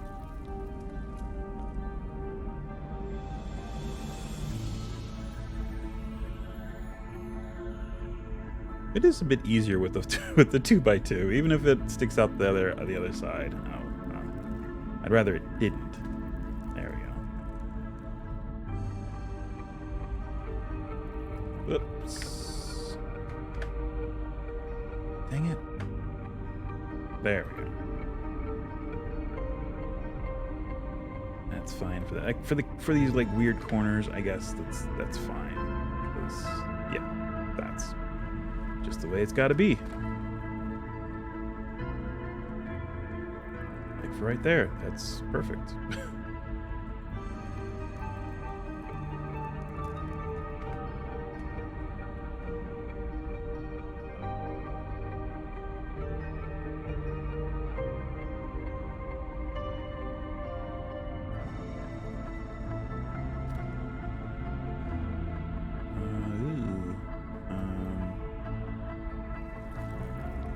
That's fine there. There. It's because that's why.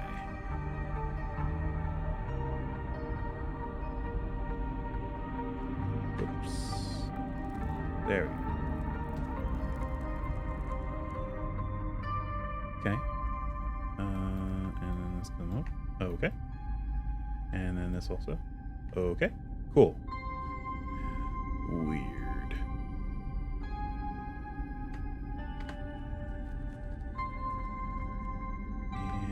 Whoa.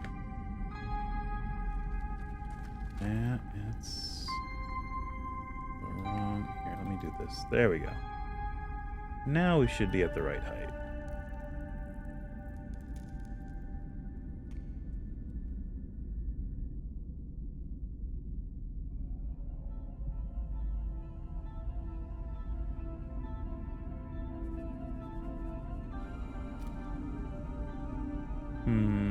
This one's kind of tricky. Let's just use 2 by 2s. It's the easiest way around that. Boom. Done.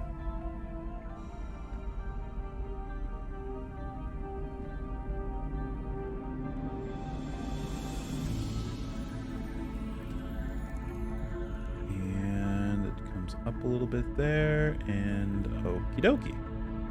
Alright, so we have the floor of the frame. The wall frame. Done. We can delete these blocks. They no longer apply.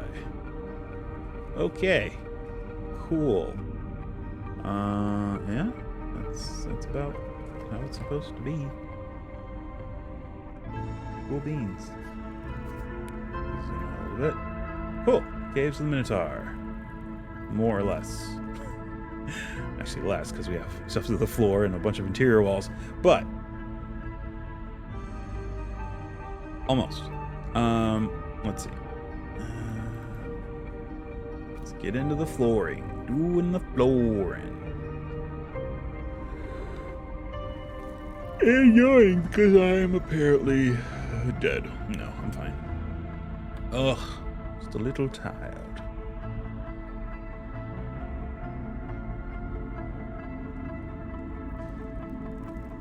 So what we had planned on doing, I guess we're just going to basically use the floor as a guide.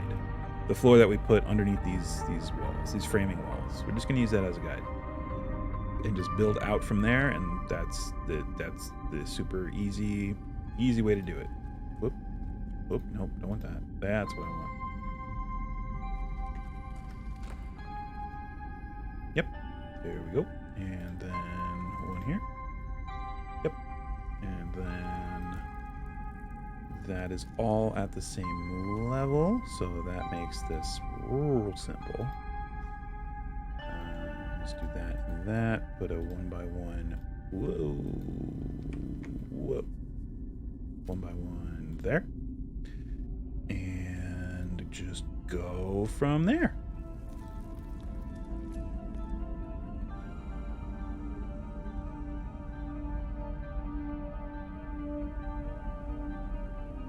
Okay, so here it does come up a little bit. So I guess we can either just leave it level or have it stick out with that elevation slightly. Yeah, let's do that. I like that better. And then move to that level, and it actually does come up again. Okay, so for that, I think we're going to just place that and then put a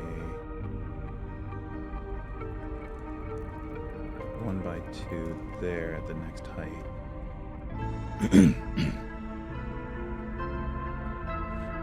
And another 1 by 2 over here at that height. And then put the other, whoops.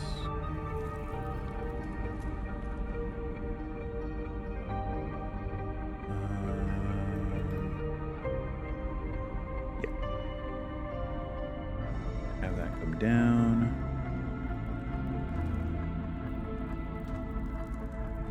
And then the rest is all gonna be, is that the same height? No. So that's gotta be about there. Yep. And then here. Got it. Okie doke. And these are all gonna be about there. We can have this. Yeah, I mean, we can safely have that one like that, that one like that. I think we can even do that. Yep, that's fine. That's fine. It's just this ridge here.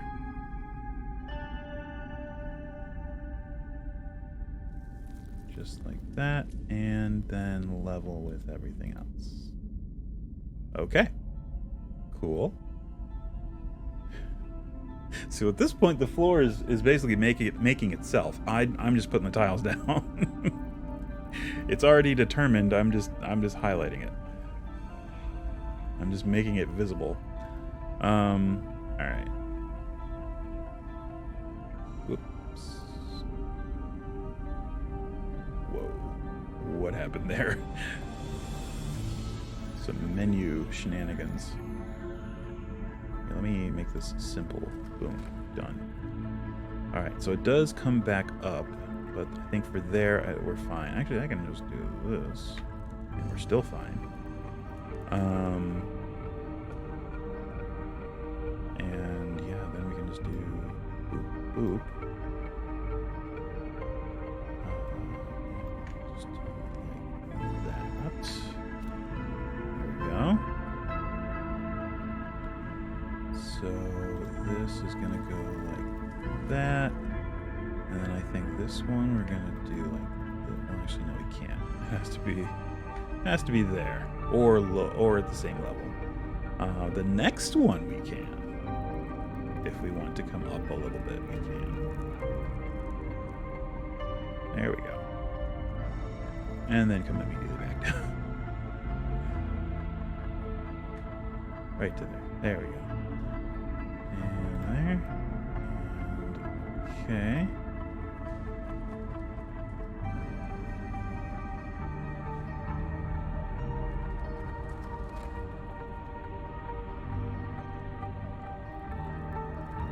Okie dokie. Let's see.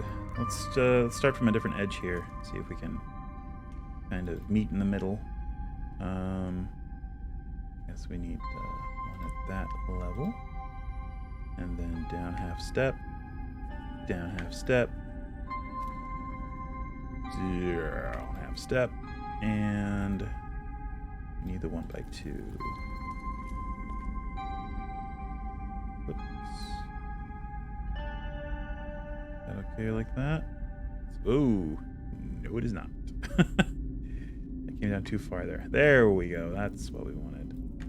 Okay. Now we're good. Alrighty.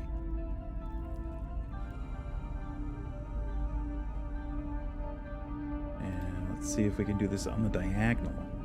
So there, right? And then down half step. And then down half step. And then down half step. How do we line up there? Oh, we can actually bring that up. And there. Now, it's all good. All good.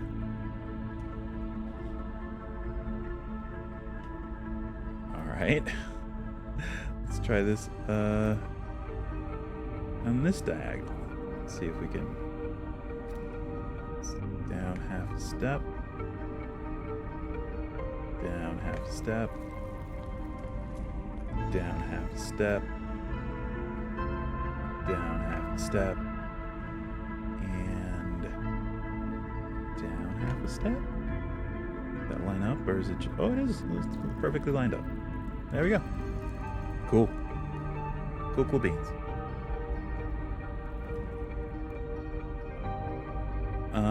Right. Let's see here. It's getting close to our second ad break, which is completely fine. And we planned for that. So that'll be there. If we put it there, we know it works because it works there. So we'll put that another one right there. This one we'll put down at this level. This one we'll put down at this level. We do need to put in some filler right behind this one. And possibly also behind this one. Think. Yes. Cool. So yeah, floor is coming along. Only you gotta fill in the gaps, but it's topographically coming together. So yes, it did descend slightly into this area, but it's mostly flat, more or less. This area here is going to be relatively flat, and this is going to be coming down at an angle from here. But we'll plot all that out when we come back from our ad break. Don't go nowhere. or go somewhere, but then come right back, because we'll be here. All right.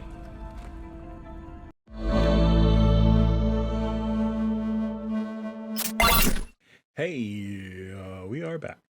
My Streamlabs is still saying it's recording, but only going so far as 1 second. But as I've learned from my stream on Thursday, the time thing doesn't mean anything. It is actually recording. This is being all kinds of weird. All right, so floor. Let's keep going. Keep making this floor. Keep making this floor a thing. Yep. Just take this and then come down half a step, and then down half a step. Actually. Whoops. Let's do this. We're gonna have to get a little more. Yeah. So we're gonna have to do that, and then another half step right there. Meet up with the floor. Yeah. That's how things work sometimes. Yo. Alright. And then once again, from here, half a step down, and now things get a little weird. Yeah, because now I could either do that, and I'll have to fill the gap there, which means that I can do this, but also have to fill the gap there. But that'll make our descent here different, but it will also change up our trajectory here slightly. Like we can make it flat, or I guess that is flat, and then come down, and then come down, which I guess is fine. Sure, but we do have to fill in this little tiny gap that we got here. And that is, that's all we need to do there. Oh, there's another one. Boop. Done. Okay. And we will have another one here. Boom. Okay. So, we did that. Let's come down half a step. And we can keep the 2x2. And then that's fine. Alright. That works for me. It also works for this. Incidentally. Yeah, there we go. And we need a 1x2 for here. That's fine unless we want to make it that high. Let's do that. Let's do it that way. And just a round thing. Whoa. How do we exit? Whoa, that's weird. Did not mean to exit build mode there. Something just decided to exit. Alright, so let's round that off there. And let's fill in this gap here. And this one right here. There we go. And let's try coming diagonally from here. Ooh, that's gonna be tricky. Alright, so it has to be there. That's fine. And then down. And then down. And then level. And that's it. That's as far as we go with the... Oh, no, we can actually come down a little bit more.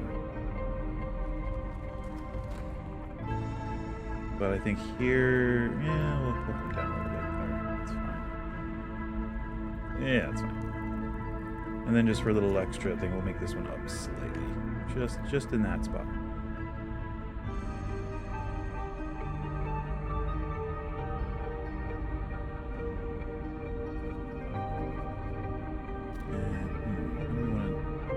Oh, well, that's 2 exactly, so we might be able to get away with it.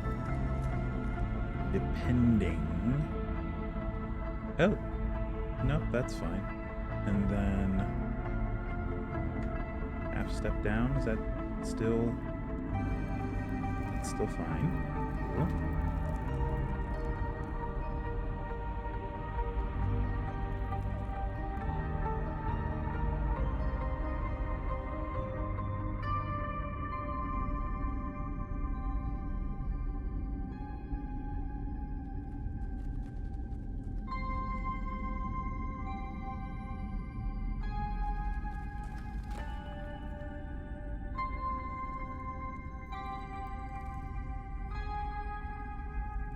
Alright, and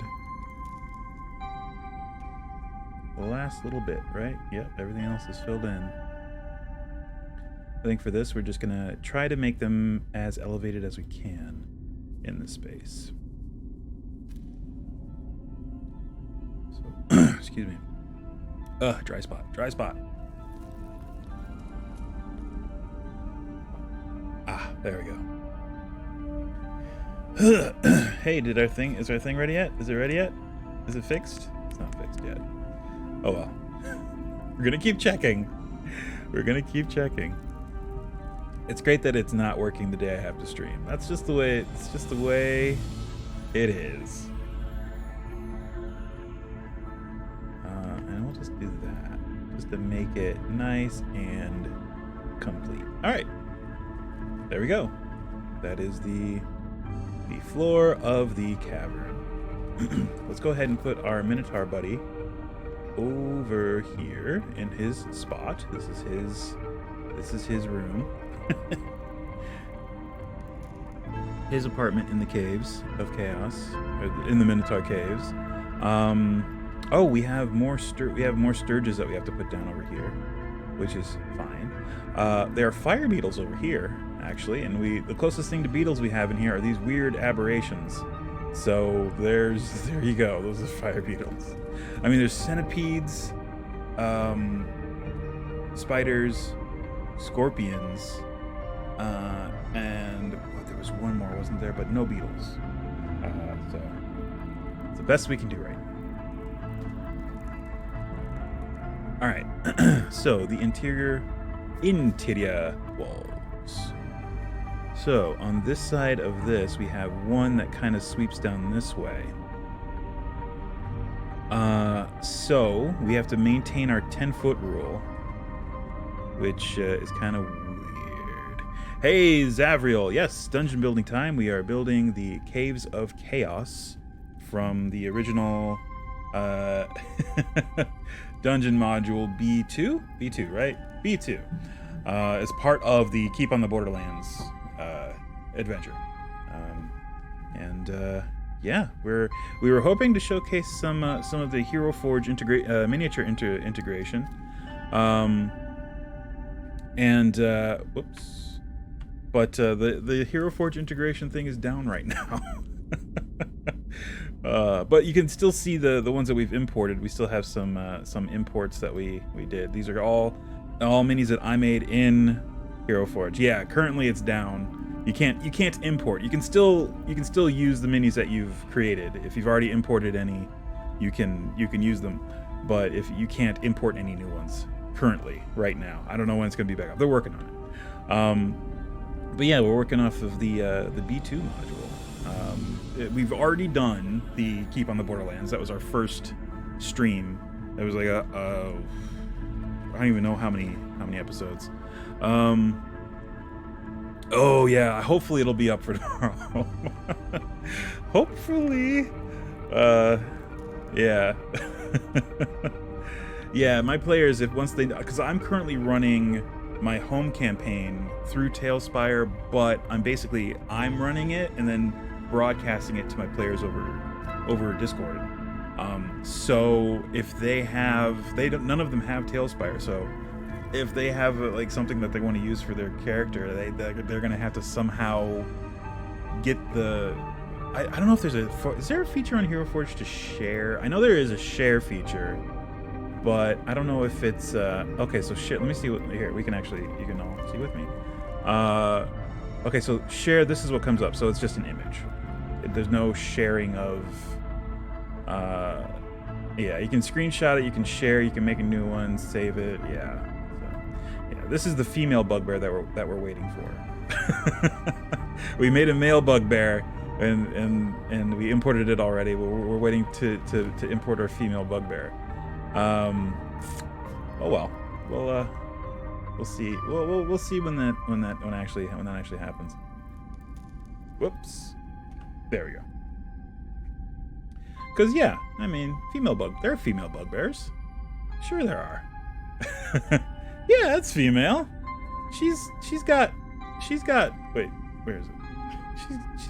She's wearing a bra. She's got some sideburns, but yeah, that's female. That's a female bugbear. As far as bugbears go, that's a female bugbear.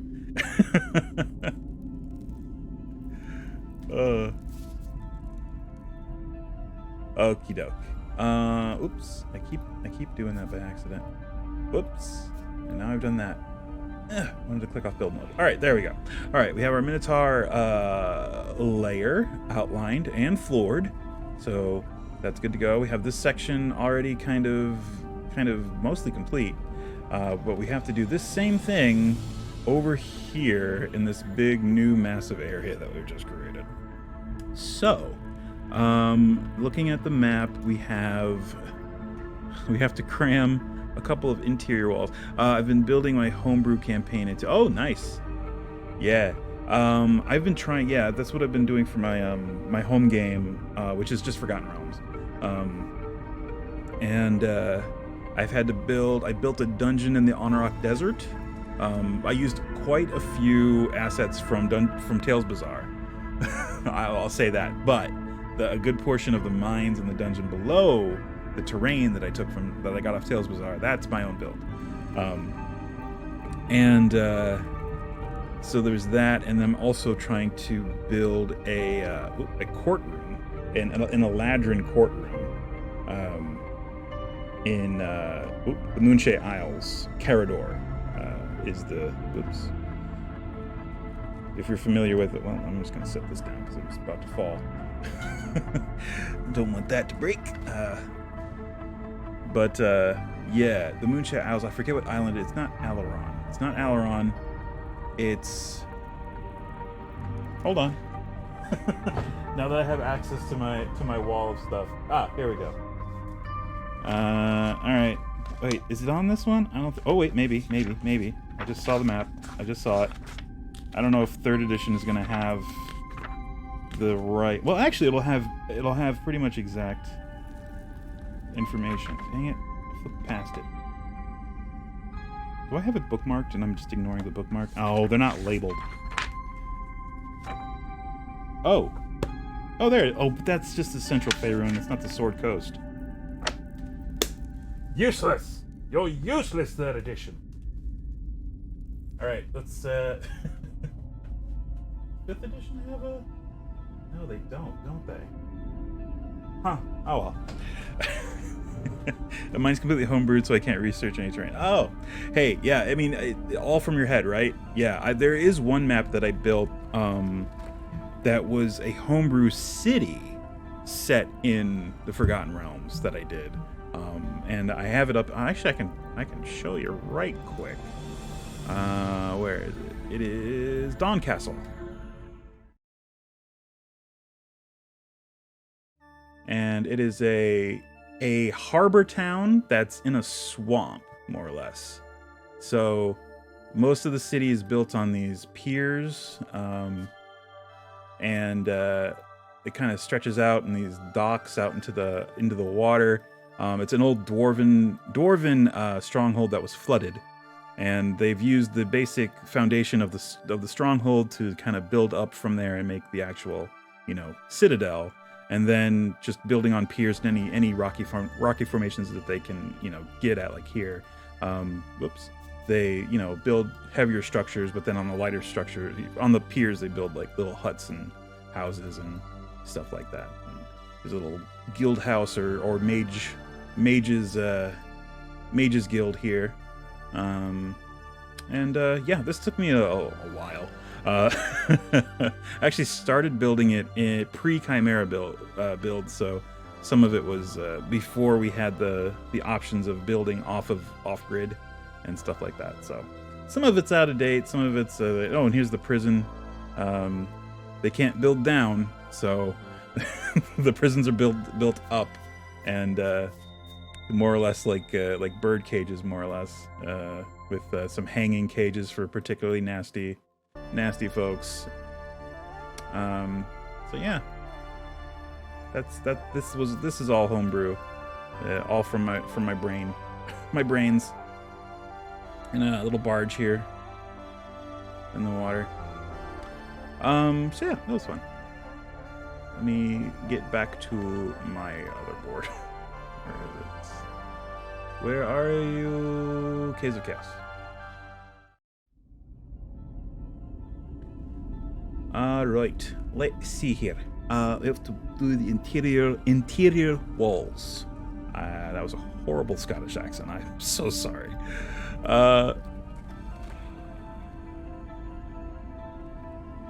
Is that what that was? Let's see.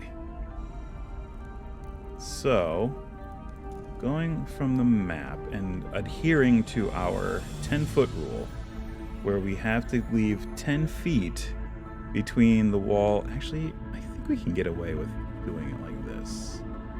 Yeah, that should work. So if we do that, that gets us, and actually we can scooch. Whoa, wrong control. Oops, there we go. Scooch it this way, slightly. I think we're still in okay shape. All right, cool. And that, yes, that's still fine. All right. And we still need to leave room because we have 2 more of these interior walls to do. We have like a thing here and a thing here. So, buckle up. Let's see, and we can do like a mass maybe. No, this would be actually be perfect for the one that's going to be right here. Because then that's basically it, and we just have to put some stalactites and stalagmites on it. Yeah. That would be perfect there. Let's actually just scooch it. Do we want to scooch it up a little bit? How much room do we need? Oh, we need a lot of room. So yeah, it's just going to be right there. I think we can get away with it being this close. Sure, that works. That works.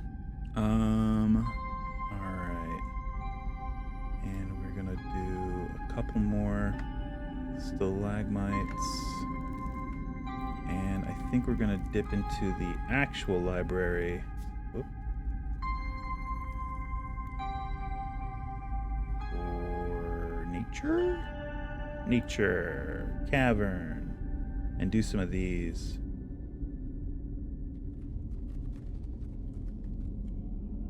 There we go. And that can actually come up quite a bit, so let's throw one of these on there. All right, pretty. Is there a taller one of those? How tall is this one? Oh, that might actually be better. Let's do that. Do that, and then this. Is that at the right level? Just about perfect. All right, that'll do. That's just about at the level we need. And then this, line it up with this wall height, and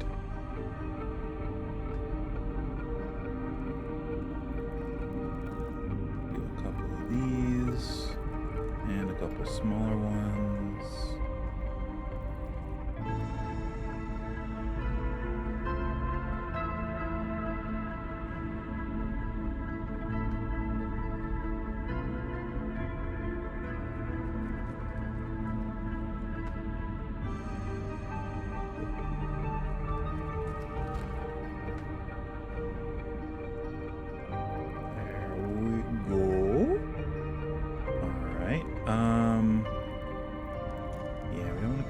Further that way. We can't really go any further that way. So wow, the shape of that one really changed from book to 3-dimensional. Alright, that's fine. Fair enough. Alright, so here we're gonna do, I think, one of these.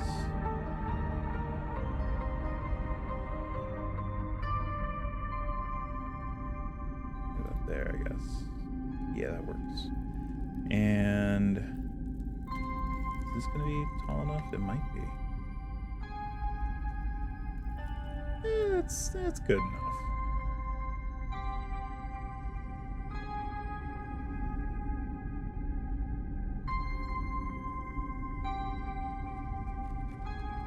Needs to, actually, this can come up slightly. There we go. Alright, and the rest of this is just basically just going to be clustered stalagmites around it.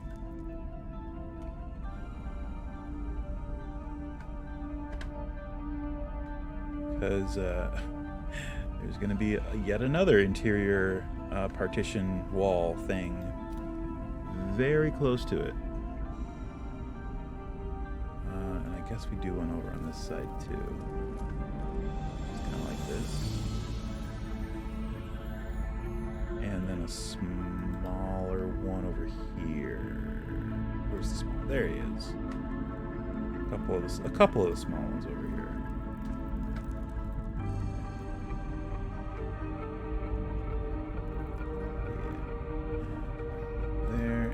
How about, is that, what do I got? Yeah, let's do this one right here.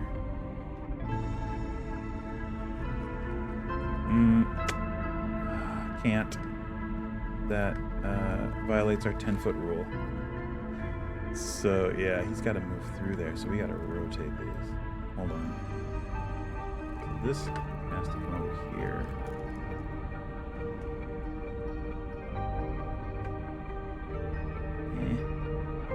There we go. And this has to come this way.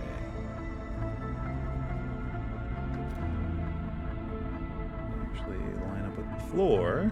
That would be a good idea. There we go.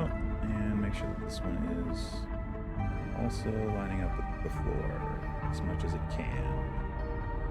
I guess right there. Okay. And now stalactites. Let's see.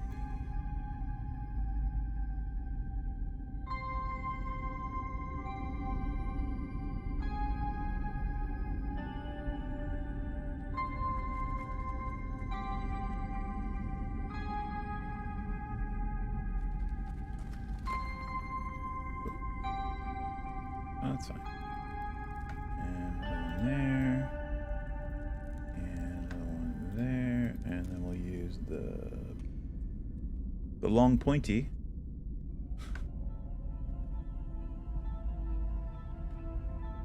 There we go, and put a couple of them around.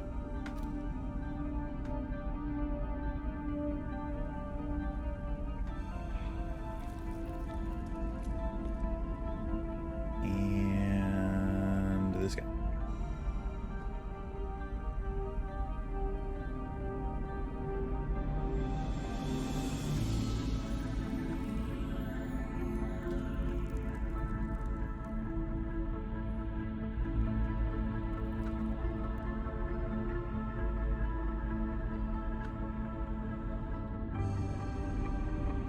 Alright, yeah, sure. That seems fine. Okie doke. So there are those two interior walls. Fine. We have yet one more to fit in here.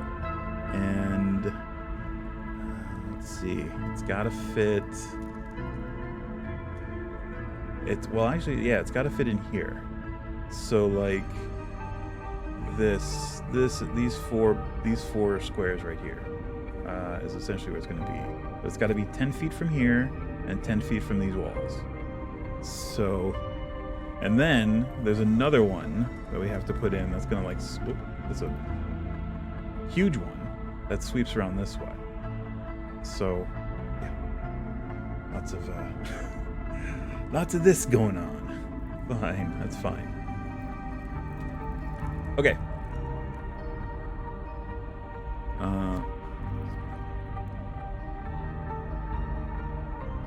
So yeah, this is supposed to run pretty close to the wall, but we're not gonna do that. We're only gonna get within 10 feet. So let's just put down some stalagmites so as to outline where this is actually gonna be. So it can go that far there.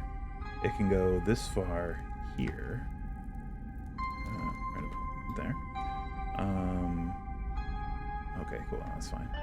And as far as coming out this way, it's only roughly about 10 by 10. Well, maybe 10 by 20-ish.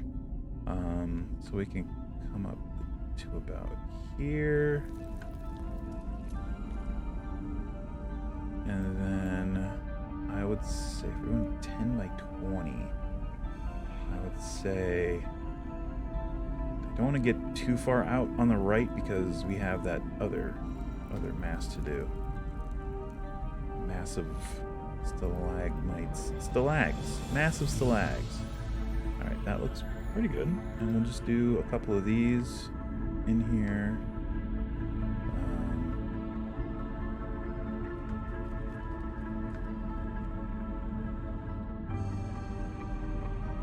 Is that going to be okay right there? Just sink it down a little bit. Oh, and we can also do... where is it? This guy.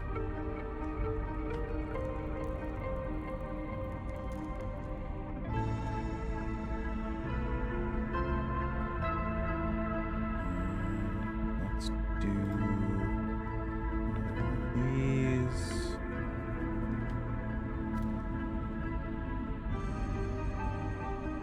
And sure, why not? Another one of these.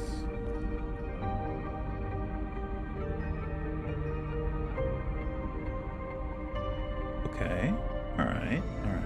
And so, does this fit on top of here? No, not really. So we're just gonna use more of these smaller ones. Okay, that's fine.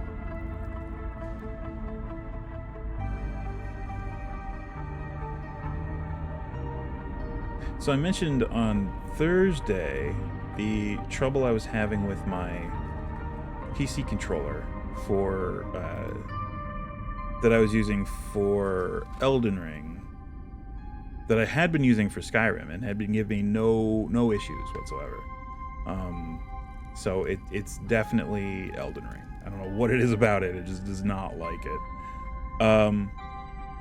Because I went once the problem was apparent. I opened up Skyrim to see if it was still an issue, if it was doing it there too. No, it's completely fine in Skyrim.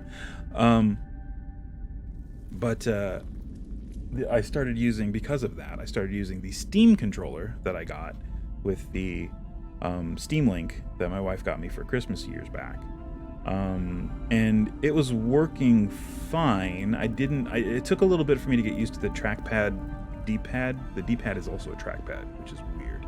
And the action on it is very clunky. I think there's something you can do to make it a touchpad, so you only have to lightly touch up, down, left, or right. But then it makes it much more easier to accidentally touch up, down, left, or right. So I don't want that. But yeah, the action on actually pressing up, down, or left, or right is very like click, click, click, click. Which it took a little bit to get used to, but you don't use that much in Elden Ring. It's just to use your quick inventory, which is which is fine. It's completely fine. But the trouble I was running into with now the Steam controller is it wasn't charging it, like plugging it in to charge it. It takes 2 AA batteries.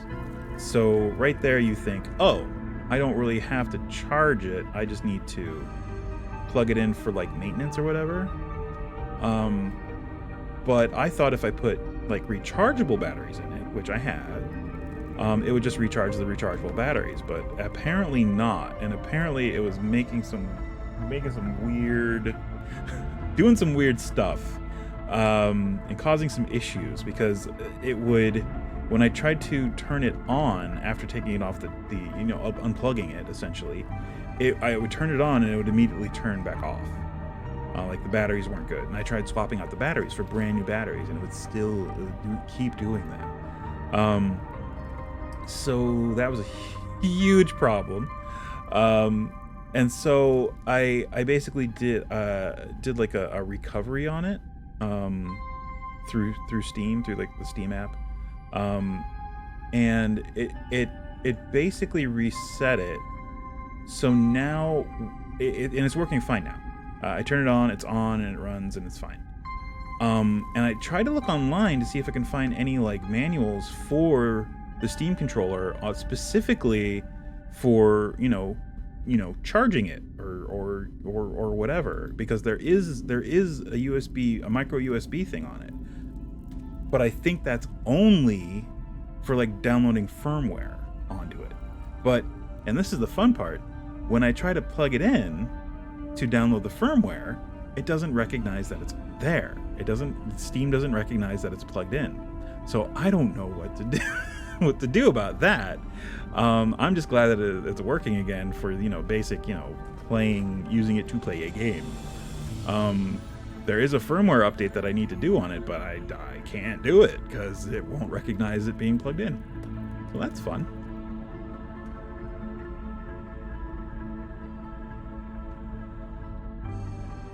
I've tried different USB ports. I've tried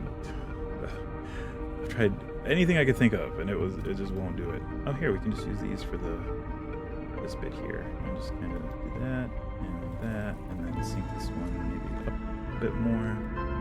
There. Okay. And are there any more? Do we have more? No, that's it. Any more options for stalagmites? No. Alright, so if we flip it this way. No, it's just a little clunky on that space. Yeah, it's a shame because the controller I was using for Skyrim I really liked. It's a very nice controller, and it works very well, and you can pair it with the Switch and it works fine. The only issue with pairing it with the Switch is it doesn't have the amiibo sensor on it, so you can't use amiibos with it, which we use for Zelda. So I was using it for Zelda before we started using amiibos, and now I just use the two things on this thing. The two little mini controllers plugged into slotted into that, which is fine. It works perfectly fine. I just wish I could use the controller that I bought. The neat controller that I bought. Apparently it's only good for Skyrim now, and I don't play Skyrim much anymore. Which is a weird thing for me to say, because for 11 years, well 12 now, Skyrim was the only game I played, essentially.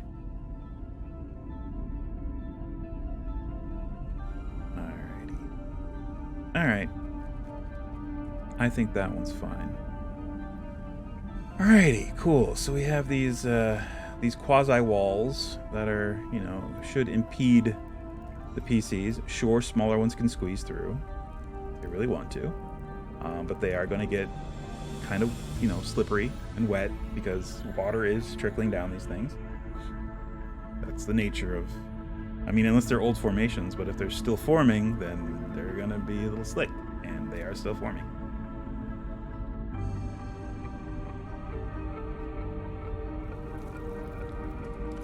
Okay.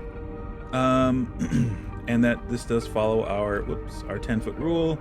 10 feet, 10 feet, 10 feet. So our large boy can move through the spaces.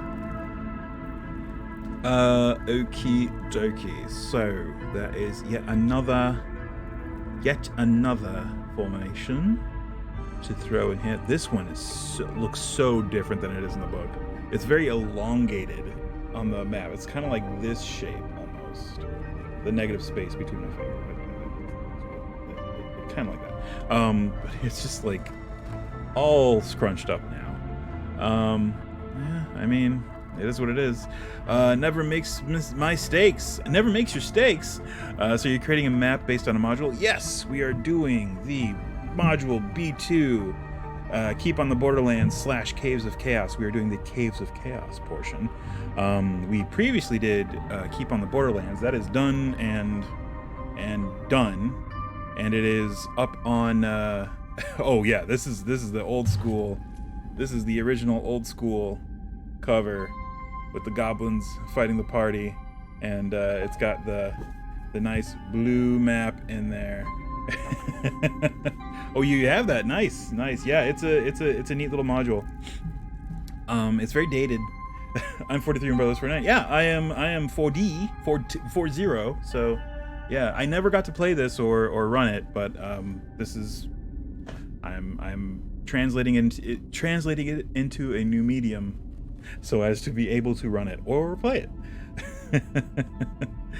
Oh yeah, that is the right time frame. Yeah, for me it was, which one? It was this bad boy. This bad boy at Walden Books. I would always walk up to it anytime we were in the mall. I'd go beeline Walden Books, grab this off the shelf and flip through it. And that was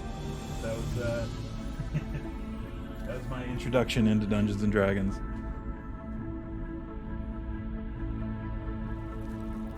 All right. Let's see. Welcome. Never makes mistakes. Welcome. Let's see. How are we going to do this one? This is just a big mass. This is just going to be a huge mass of stalactites and stalagmites. Walden Books and Software.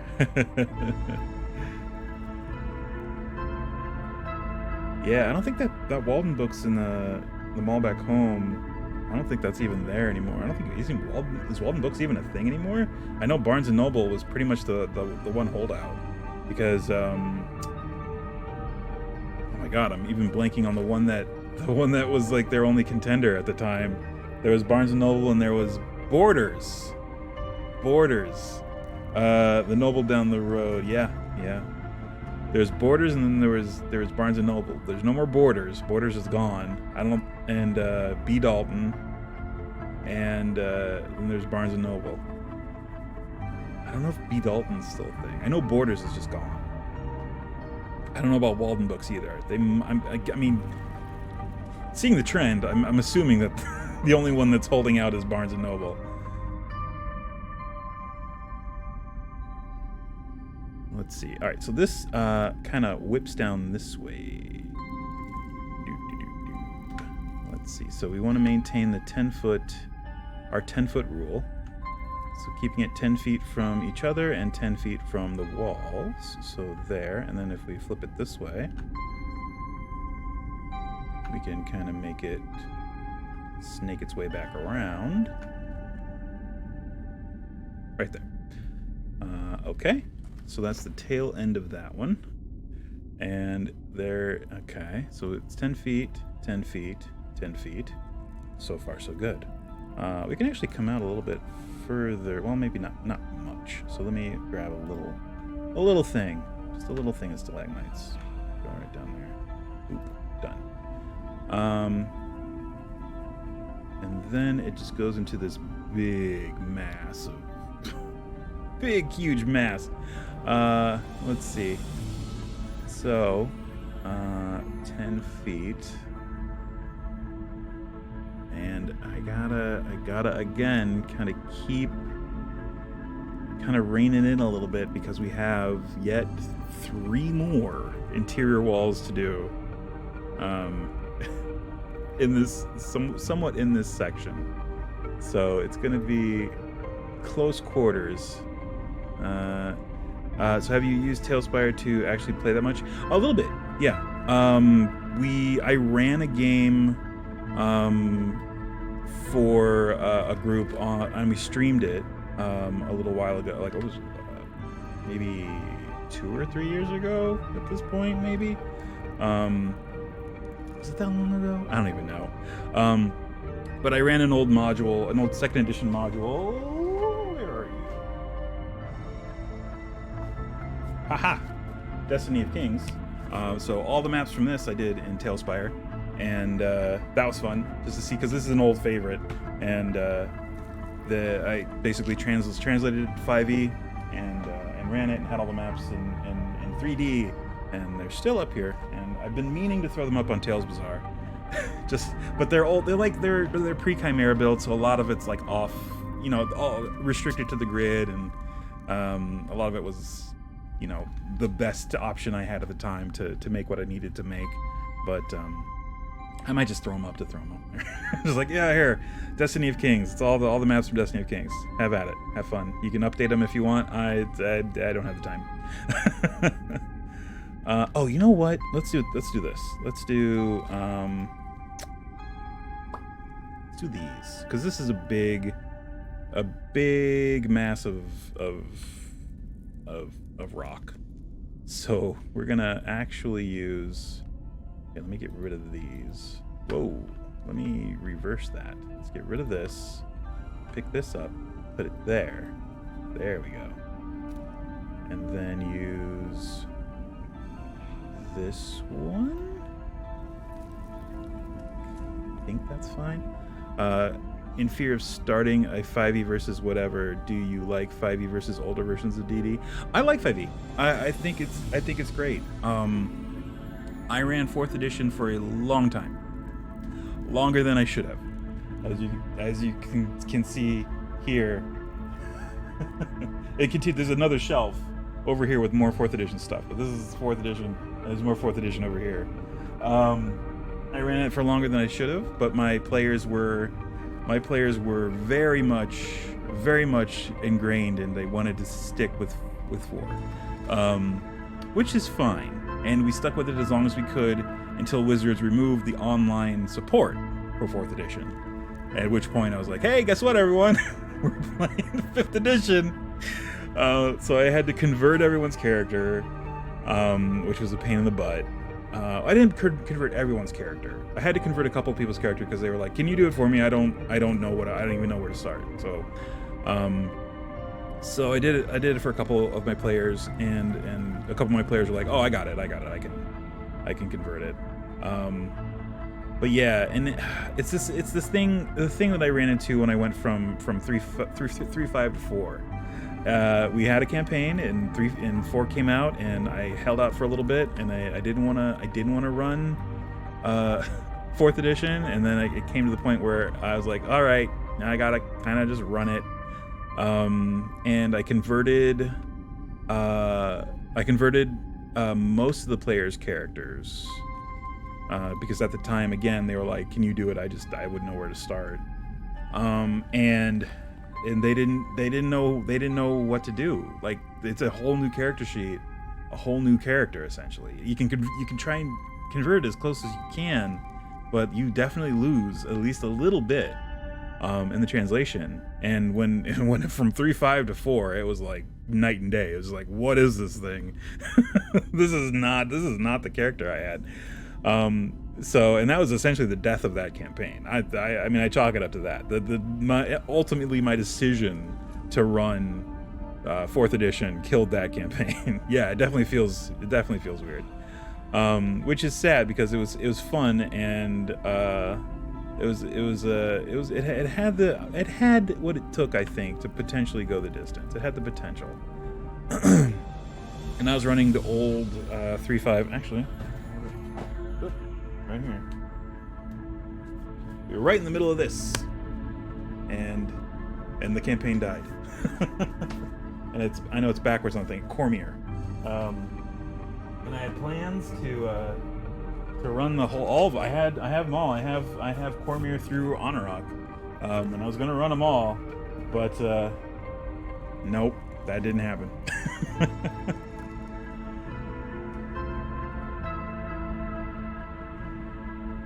I even had maps printed for the Shadowfell one. Yes, I do. Shadowdale.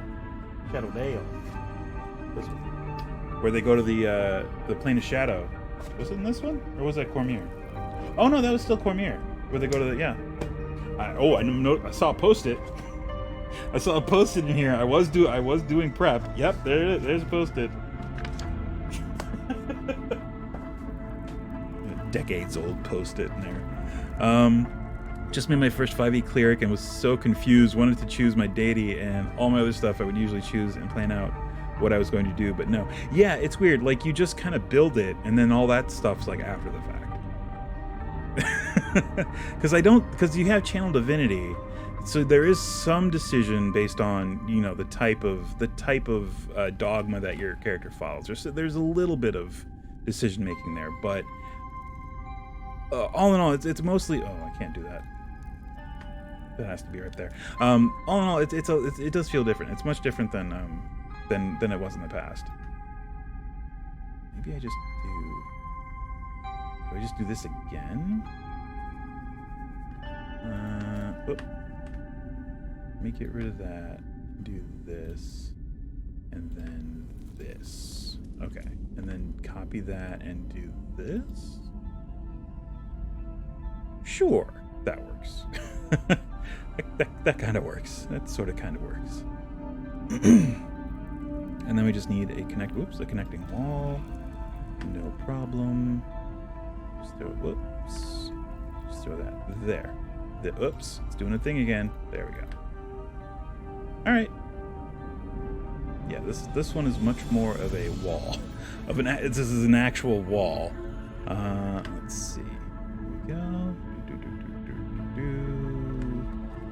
Whoop. And we're gonna do another one right here. And of course we have to stretch the walls up to the height of the ceiling too, just, you know, for effect. Keep everything the way it's supposed to be. Alright, so copy.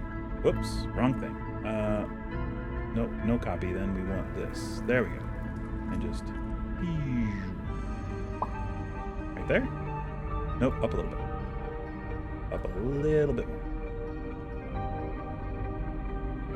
There we go. Oh, and I noticed that this side of the cave is actually down a little further, so we can actually have that come down a bit. Oh yes, thank you for stopping by. Thank you so much. Thanks for stopping by and chatting. Always fun.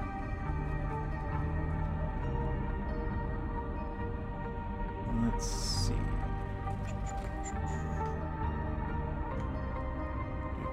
I guess we'll leave that like that, and then we'll come down half a step here for this corner piece, because it's not gonna extend as far as the opposite wall. So yeah, we just come down half a step there, and you know what? We'll come down another half a step for this bit. Why not? There you go. There we go. Cool. All right. So now that we have a sort of central mass to work with, we can kind of build off of it and just, you know, throw some more stalactites and stalagmites down while maintaining, again, our 10-foot rule. So let's see. If we put this here, we're fine. And if we build off that this way, we are also fine. All right. Cool.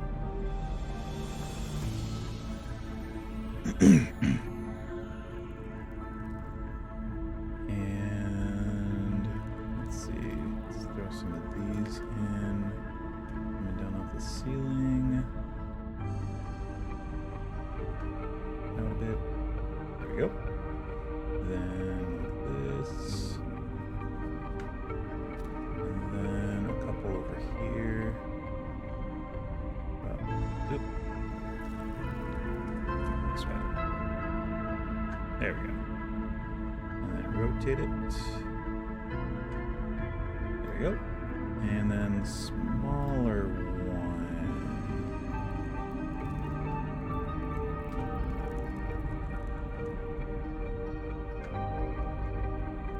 Oop. Okay. Cool. So for this part, it's mostly good to go. I mean, we can kind of come out a little bit, which I guess we can't, because this is a big massive. It actually does come down here a little bit. So I guess here, let's mark where we're safe. So I guess here we're still okay. We can't come past this point diagonally. So we can fill this whole area here with stalactites and stalagmites. So we can actually probably just throw one of these in here. There we go. And that's fine. For this, oof, this one's tricky. I guess we do this along the edge here. Because we kind of want to make this corner a little less boxy. So we can do stuff like that. And similarly on the other side. Gotta be really careful though. I guess we can really only do this, right? Come down from the top and make sure it's kind of flush with the wall. Rotate. Do that. Yeah, sure, that works. Let's do. Actually, let's just use another one of these.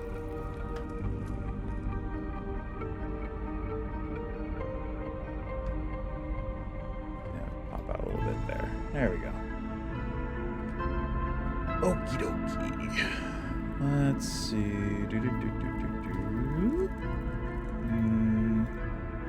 That massive one. Oh, yep, that's the one I was thinking of, but that's a little too tall. Let's try. Yeah, let's do this one. I think that's about the right height. Oop. Little tall. Right about there should be fine. Okay. And then a bunch of other stalactites around it. Let's just make sure, right height, there we go. One over here.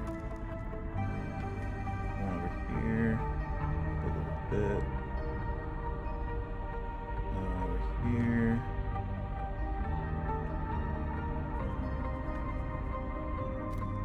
And some here cramped in this little niche here. Nook. A little nook. A little cranny. A little cranny nook. A little nookie cran.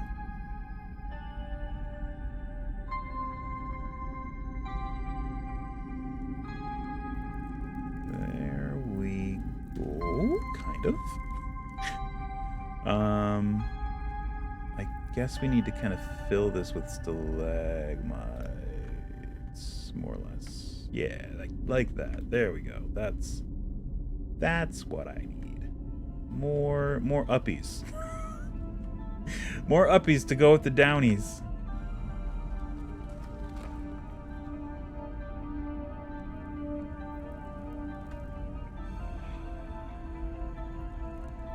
Okay. Oh, and also, whoop, right about here. Rotate it the right way. There we go. I kept resetting. That's why. That's what it was doing. All right. Down. There we go. Cool beans. Hey, Sam. How you doing? Welcome, welcome. We are building a map, and we are deep in it.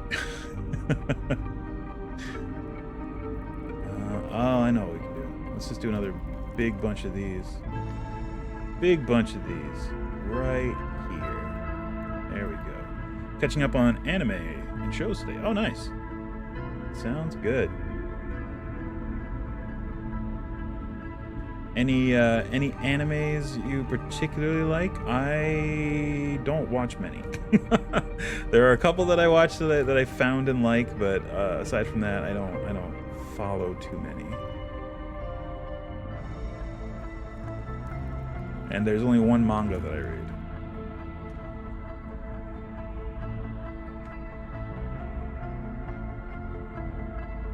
As far as like anime series go, there's only a couple. Just the usual: One Piece, Dragon Quest, Ranking of Kings. Cool. Cool. I am familiar with One Piece. I have not watched it though. The others I don't know. Is Dragon Quest, is that Toriyama? Or is that the game? I know the game missed out on last week's cause because I was having Hang with Fam, nice. Always cool.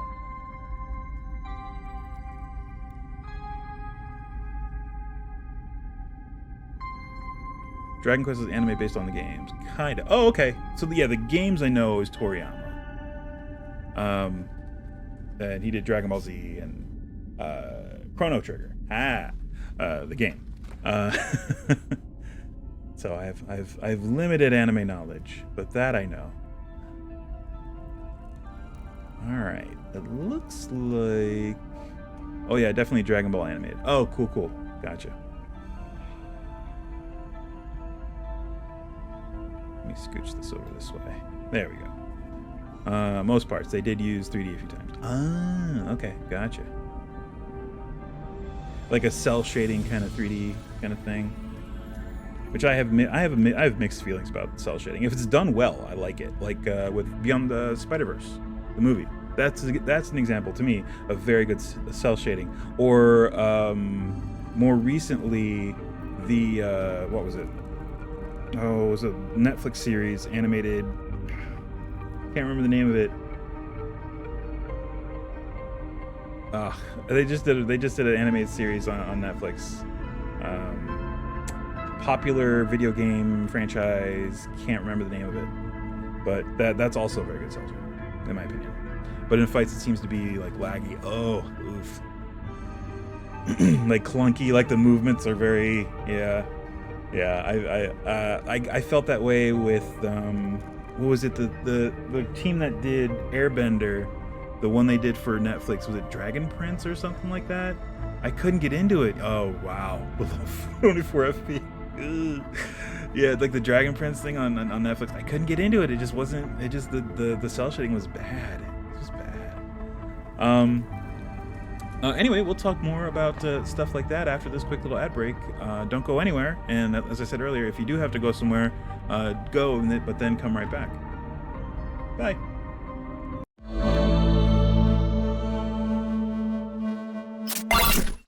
Hello. We're back. Let me turn up the sound on here again. There. Oh, too far. Welcome back. We are still playing TaleSpire. And no one can tell us not to.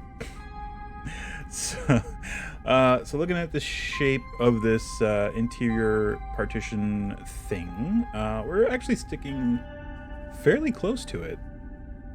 This is very similar to how it looks in the book, in the module. Actually, one thing I'm going to do here, I'm going to come out a little bit right here, like here, and we're going to pile some more stalaggy uppies on it. We need stalaggy uppies, not stalaggy downies. Stalagmites on it here. Let's do 2 of those. Let's rotate that one. There we go. Cool. And we can also come out a little bit up here. Like here-ish. So we're gonna do pretty much the same thing we just did there. Or let me actually no, that's fine. Let me do this. We can throw this down right here. Actually sink it down slightly. Yeah, there we go. And throw one of these on there.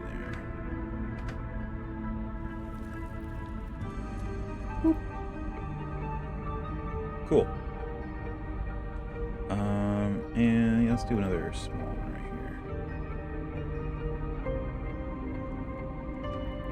Boom. Done.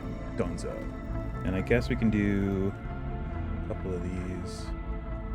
Maybe one right here. And one right about here. sure. Okay. I think that's pretty good for the center, that center one.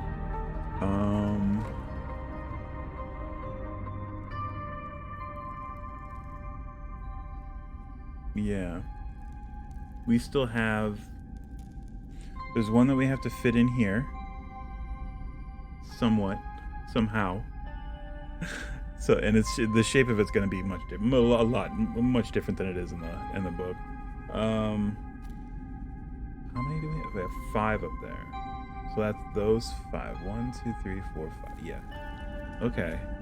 So we have what, 3 more to do? Jeez. Yeah. 1, 2, and 3. So we have 1 here, 1 in the middle here, and 1 over here to do yet. Okay. That's gonna be the last segment of our stream today. Is that these last three interior partition things. All right. So this one's done. I'd call that done. That's pretty good. We got the size. We got the size across. So this other one, there's another one over here that's actually about the same size, maybe slightly smaller. That's going to be right about here, and then there's one that's kind of oblong. That's going to be here, and then a medium-sized one's going to be here, but that one's probably going to end up being small, on the smaller side. So let's kind of plot out where we can actually put this thing, and it's looking like, oh my gosh, like not even. Maybe I shouldn't have put this here. You know what? Let's get rid of this. There. Now that opens up a little bit. Now we can actually put things down. So it's got to be 10 feet from there. So it can't go past here. It has to be 10 feet from here. So it can't go past this. And 10 feet from this. So it's really only about that big. I guess you can come up this way a little bit. Yeah, it can come up this way a little bit. Like that. So it's just gonna be like, which is kind of how it's shaped. Not really though. It's kind of that shape in the book, but all right. Well, working with what we got. How do we want to do this? Do we want to just do a wall? Because we could do, if we change this here. Let's see. Let's get rid of this. Move this over here. Oh, well, that's fine. Get it at the same level. Grab. God, what would even work? Is this okay? We throw that down. I mean, yeah. I mean, ooh, maybe not. It would have to be like that. Then it would be okay.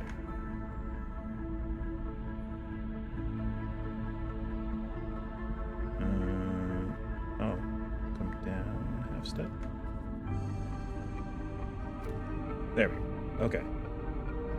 Ooh, it's really close there. Oh, I don't know if we can get away with that. Yeah, that doesn't work. Sadly, it does not work.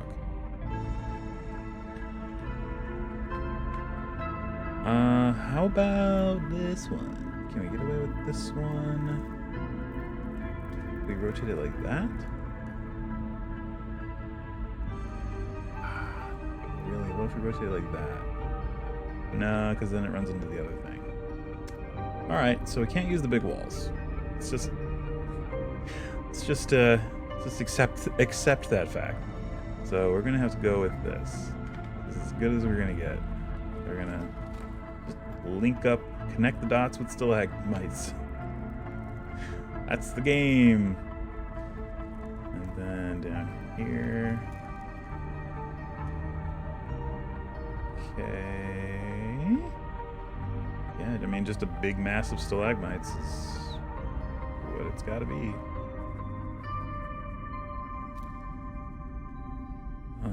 I guess this can actually go here, and we'd still be fine.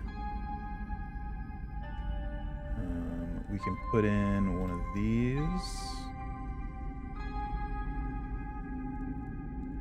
And I think that's about it. It's just going to be a screen of stalaggies.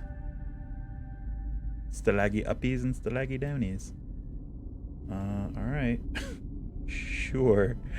Let's see. We need like one of those. No, let's use this guy. I'll just put it like that. Boop. Done. Oh, the ceiling here is relatively low too. The closest ceiling. Wow. Alright, cool. I guess that's fine then. Alright, so let's do. Whoop. There we go. Let's do this. I guess we can go off of this one. It doesn't have to be the absolute lowest point.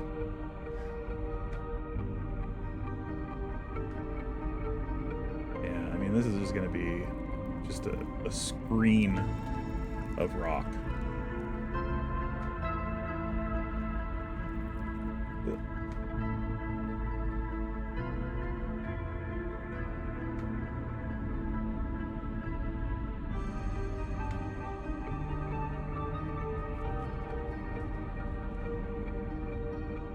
I think it's enough of the big one. Let's throw in some smaller ones.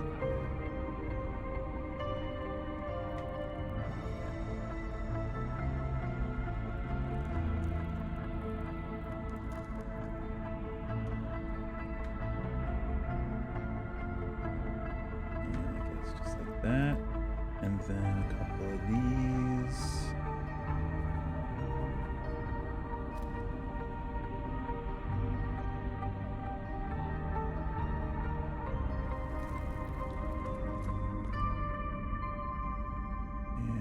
One right here, I guess, because it's very close to the ceiling, and I kind of want to attach it, connect it. All right. And yeah, I guess just a couple more of these clustered up around this thing, just to kind of fill in the space.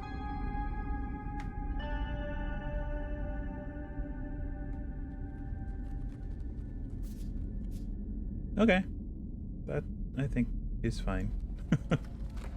That works. Okie dokie. That's that one done. Now for the other 30, 35? 2. There are 2 left. Let me just double check my count here. So we have 1, 2, 3 in the Minotaur's thing. One big one just outside. We got this one just above that. We have 5 up here in this upper part. 1, 2, 3, 4, 5. Yep. And then there's 3 over here. 1, 2, 3. We're missing these 2. Okay. 2 left. Let's do it. So, again, super simple. Just use our 10-foot rule. It's got to be 10 feet from here and 10 feet from here. So here is where we can be. Ish. Right about here. That's where we can start over there. Maintaining that, because this is somewhat large. And it does reach up into this area quite a bit. So, let's see. Keeping 10 feet. It can be here. And it can be here. Nope.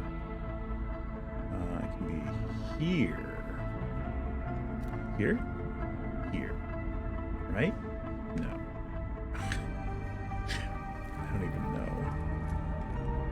there? So there. Okay. And yeah, 10 feet from there, it can be here.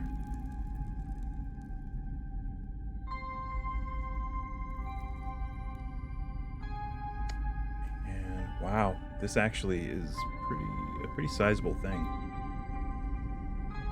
So 10 feet from here, so right about here is where it can be at this point. Okay, cool. And then this last one's gonna stretch down this way. Okay. Fair enough. Let's get this one, let's throw this one down. Throw it down. Alright, do we want to use any actual walls for this one? I mean, we potentially can, like, for this point. Move this down just a, oop, there we go. So if we do that, and then throw down that and that, and then also... use that one. We do this, maybe? That's still fine? Yeah, that's actually still fine. Is this one... Can we use this one? Yes, but... If it was mirrored, that would be even better. But it isn't, so... Ugh.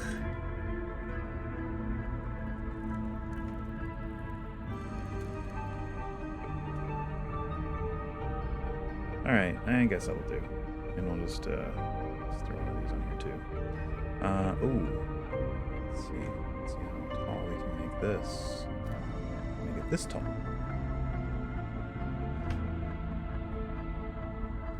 So we need this. There we go. Cool. Cool. And actually, we can also just throw in some of these just to kind of round it out. Almost put another one right there. And scooch this up a little bit. There we go. Works for me. At least for that portion. Alright. Let's do one of these kind of tucked up in here. And guess we can... We don't have to use the walls with the actual bases. We can use these and just kind of snake our way around. Yeah, and then actually this works kind of good, kind of well. Under there, and then whoop. Nah, it doesn't work. Now we need a straight piece, which we can do. Just do that. But come up a little bit. Same with this and this. Okay. We also need a gap filler. Oops. Here.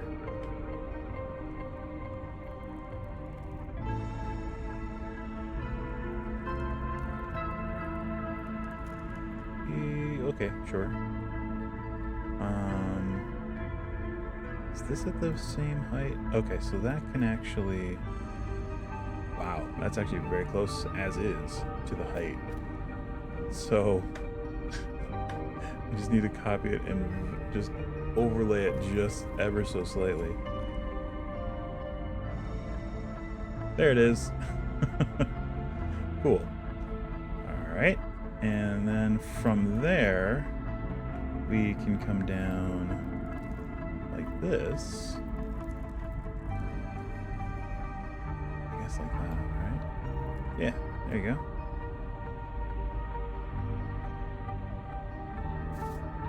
Yep, 10 feet. We got 10 feet. And the rest we're gonna... Oh, actually, yeah, we can come out to... Okay, so it's actually nowhere near this, so that's fine. We're gonna leave this kind of open so that this one can kind of sweep down. So there's room for it to kind of reach up in there. All right. So let's just fill this in with other stuff. This might be too big. Let's see. Let's try putting it right there. Rotate it slightly so we have to try and hide it. It is a little... That's fine. Let's scooch it this way slightly. Yeah, that's fine. There we go. And then just more of these. Just kind of tucked into these bits here.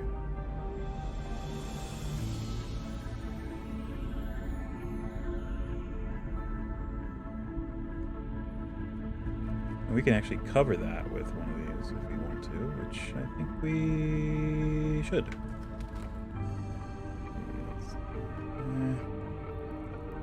About that? Sure. And then... yeah, that's awkward. We can do this. Sort of. That works. We can also use this guy.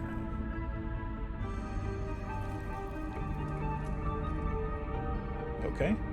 And let's go ahead and get this completed.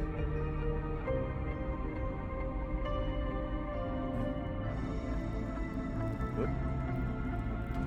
There it is. That's what I'm looking for. Sometimes it doesn't want to do the clipping. You have to trick it. All right.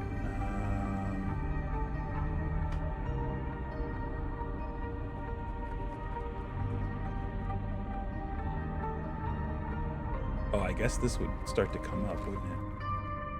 To meet up with this. So this would be at a slight incline. Slight is an understatement, because it's got a, yeah. So it would go up to meet with that and with all these. Yep. Okay.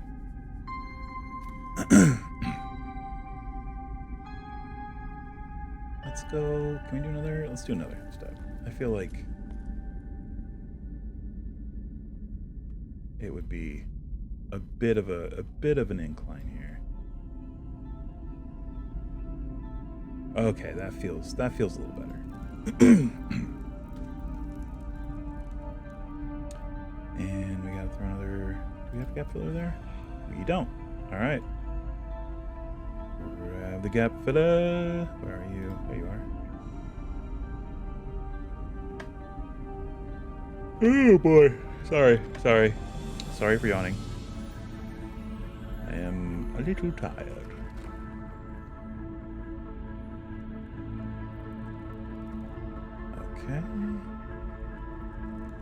Okay.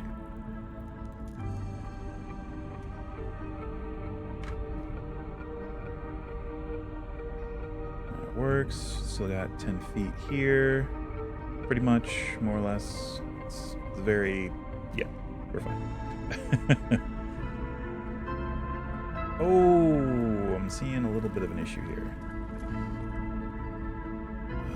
And it's because we put that down, isn't it? Yeah. See, without that, you can kind of fudge that. That's about 10 feet.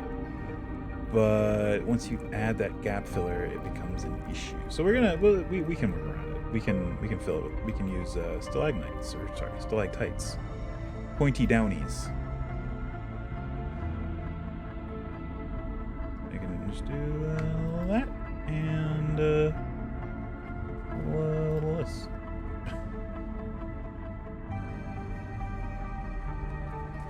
Boom, done.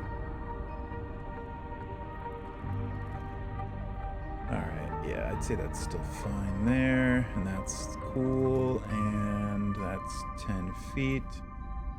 And all right, let's that's the basic shape.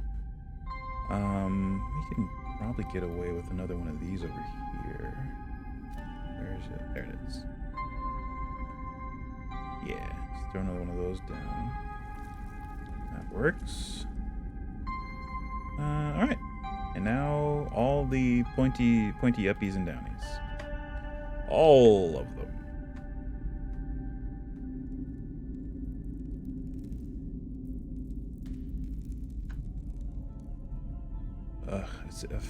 I can't really even rest after the stream. I have some chores I gotta do. Well, one chore. I have to vacuum. That's it. And then I have some editing I have to do for YouTube. Breath of the Wild stream, I have to edit it, which I don't really have to do it right now, right today, but it'd be nice to get it done so I don't have to do it tomorrow, because tomorrow I have to do it, because then I have 2 streams I have to edit. I have this one and and that means, well, you know what, let's just do it tomorrow. Let's do it. We'll have an editing day tomorrow. We'll do this one and Breath of the Wild at the same time.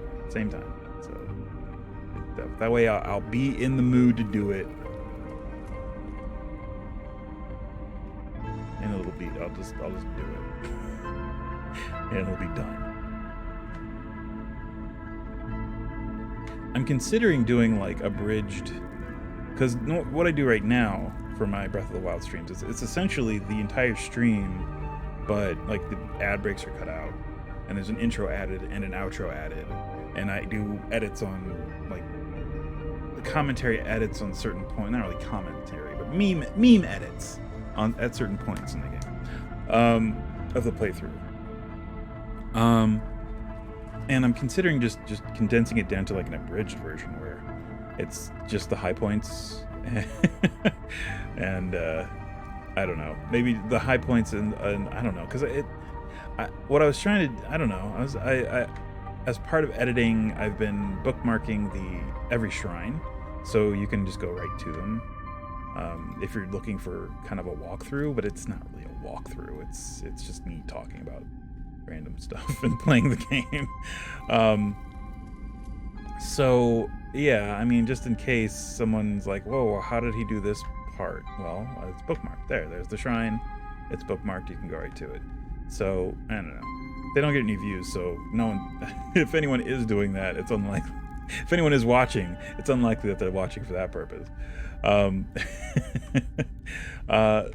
So yeah, I think maybe if I do an abridged version, I might get more views. Because I mean, who has the time to just sit and watch 3 hours of gameplay?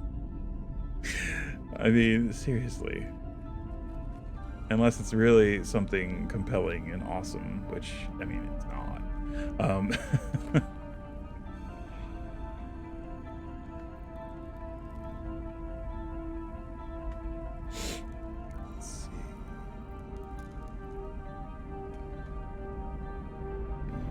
Smaller one.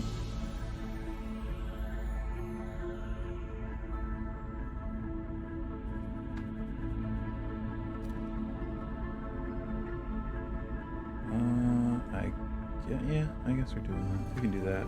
Let's do this, and then another one right there. And then one above here, and down a little bit, and one above here, and down a little bit. It's too far. There we go. One right here, and now we just have this bit to do. What do we do here?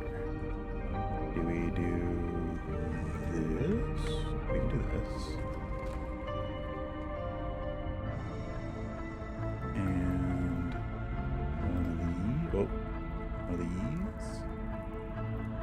Sure, that works. It's gonna have,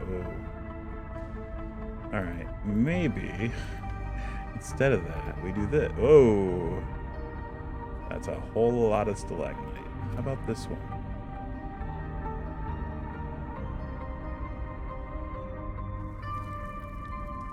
Sure. And then maybe this on top to kind of ease the transition there a little bit more. There we go. That'll do it. That's fine. Cool. And we'll do one of these right here. And then another one here. And another one. Let's actually do... Can we do this here? I guess we can. Right here.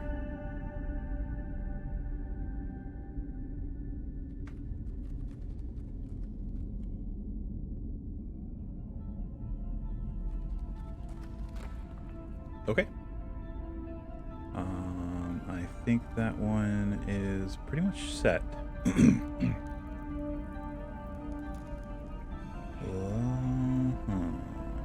Yeah. Yeah. Okay. Cool. Let me actually 1 second. Oop. And let's do this. A little bit of that and a little bit of this. Waiting for Perry. First time chat. Welcome, welcome, welcome.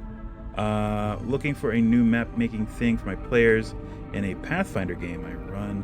Saw there are animated attacks and all that for players. Is there something like in Roll20 where you can pick the TTRPG you are running and build characters in the game? Do you mean for this specific for TaleSpire? Or because yeah, I mean, like in Roll20 you can, yeah, Roll20 is set agnostic. You can run anything in it. The only things it does is it has the map, it has minis, and it has dice, and it also has chat and a combat tracker. So five things. It doesn't have any integrated rules or anything like that. It doesn't have any modules in it. It doesn't have any rules or anything like that. It's basically just like a building space and where you can move and roll dice and chat and track combat. That's essentially what it is. So you can run anything in it because it doesn't have a module in integration thing. It's just basically you can just whatever. So there's no way to import a module or anything like that. It's all just a sandbox, more or less. But yeah, I use Roll20 too, and it's a little different from that. Yeah, you don't have to pay for tile sets or anything like that. It's all part of it. All the tile sets, when you buy TaleSpire, you get all the tile sets that are available in TaleSpire.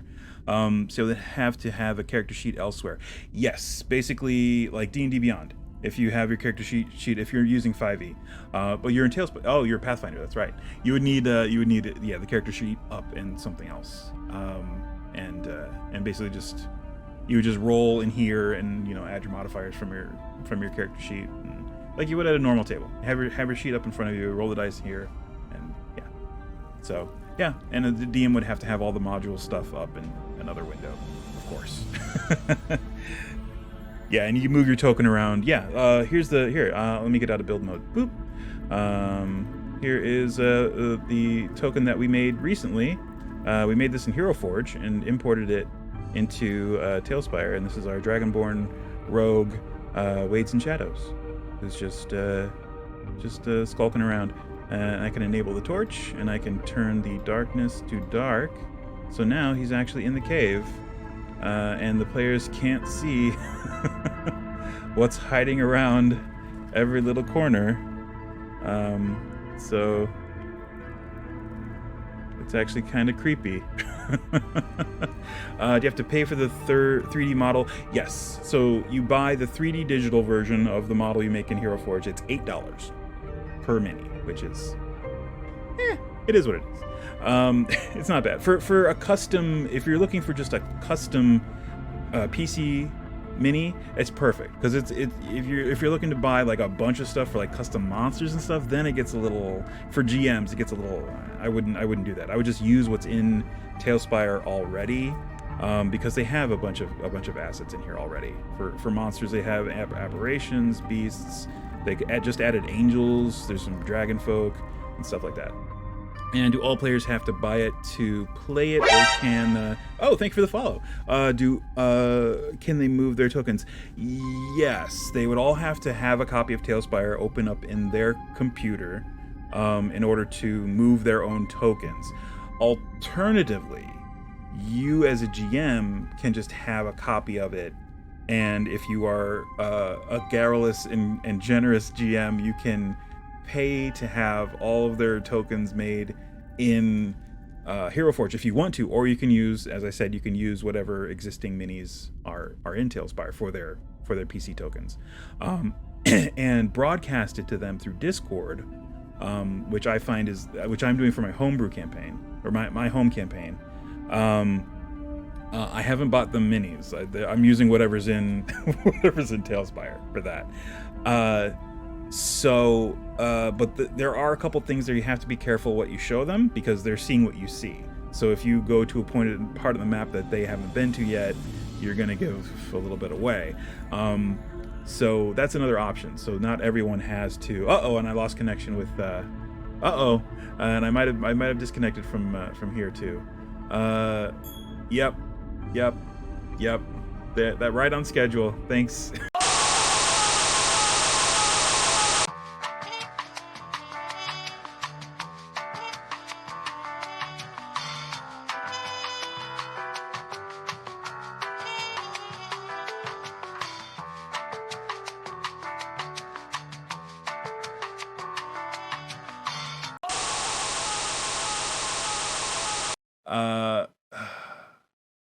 Yeah, I don't know when my internet's gonna be back up. So let's do our wrap up. Thanks everyone for watching. Everyone for stopping by. A lot of new viewers today. Never Makes Mistakes, Waiting for Perry. We had Zavriel, Grimbeard, and Vondelqueep. Always a pleasure. Sam, thanks for stopping by again. I don't think the internet's going to get back up in the next 20 minutes. In my experience, that has not been the case. So thanks for watching. If you're watching this on VOD or YouTube, thank you very much. Hit a like if it tickles your fancy, or not, whatever. And we will be back on Thursday for some Breath of the Wild, Legend of Zelda Breath of the Wild, Thursday evening. Come on by for that. If you're looking for a game of Dungeons and Dragons, I run a game. I have a standing game on monthly for Dungeon Crawl that I run using Roll20 and D&D Beyond and Discord, and there's a browser plugin called Beyond 20 that links it all up. Yeah, if you're interested, it's $8 to get a seat at the table. And you get a greater healing potion for your character to use for that session for that price, as well as a seat at the table. Yeah, as I said, they are dungeon crawls, so if you miss a month, you won't miss too much. It's just kick in the door, fight the monster, all that fun stuff. And we're currently looking to get them back up and running. We're trying to get interest, so if you are interested, hit me up on either Twitter or Instagram. I'm Dice and Brews on Twitter and Instagram, and Eventbrite for when the tickets, we actually get an event and the tickets do go up. They will be under Dice and Brews on those three platforms. So yes, ask any questions you want. Either hit me up either through Twitter or Instagram, and I will be sure to try and hit you back with any information you might need. And maybe we can get a game going. We'll see. If you're looking for a non-D&D game to play over voice and video chat with your friends and family, check out tourguidegames.com. They offer on-demand, professionally led TTRPGs for you and your friends or family. All you need is a smartphone. You don't even need pen and paper or dice. Your tour guide is more than happy to take care of any dice rolling or note-taking for you. And even then, there's not a whole lot of that required. They're very rules light, easy to learn, and a blast to play over the games that are a blast to play over the course of a couple hours. Games like All Out of Bubblegum, Time and Temp, Lasers and Feelings, Project Ninja Panda Taco, Guild of Orpheus, Honey Heist, Fiasco, games like that. So if you're looking for a way to reconnect with family, if you've moved recently or if you're still quarantining, it's a great option for that. Or if you are looking to to the Streamlabs keeps trying to reconnect, and it's freaking me out because it's not gonna do it. My internet's still down. Is it still down? No, it says it's connected. All right, well, I mean, we got internet again, but we're already done. We've lost all our viewers. It's over. it still hasn't reconnected with the chat. So, yeah. So if you're looking to reconnect through quarantine or a recent move with your friends or family, it's a great option for that.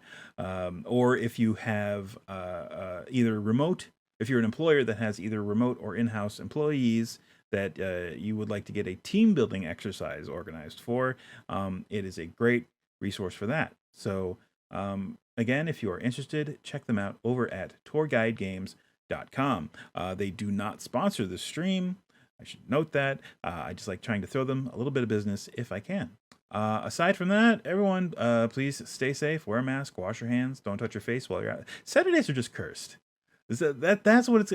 And maybe we just have to go back to 3 hours, because it always happens at the 20 minutes to 4.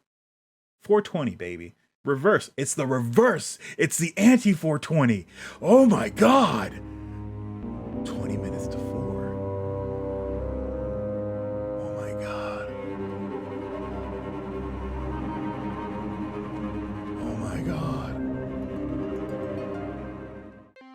Hey, what's up? If you enjoyed this video, be sure to hit the like button and also hit the bell if you want to know when I post some new stuff. You can see some of my other stuff right over there on the screen.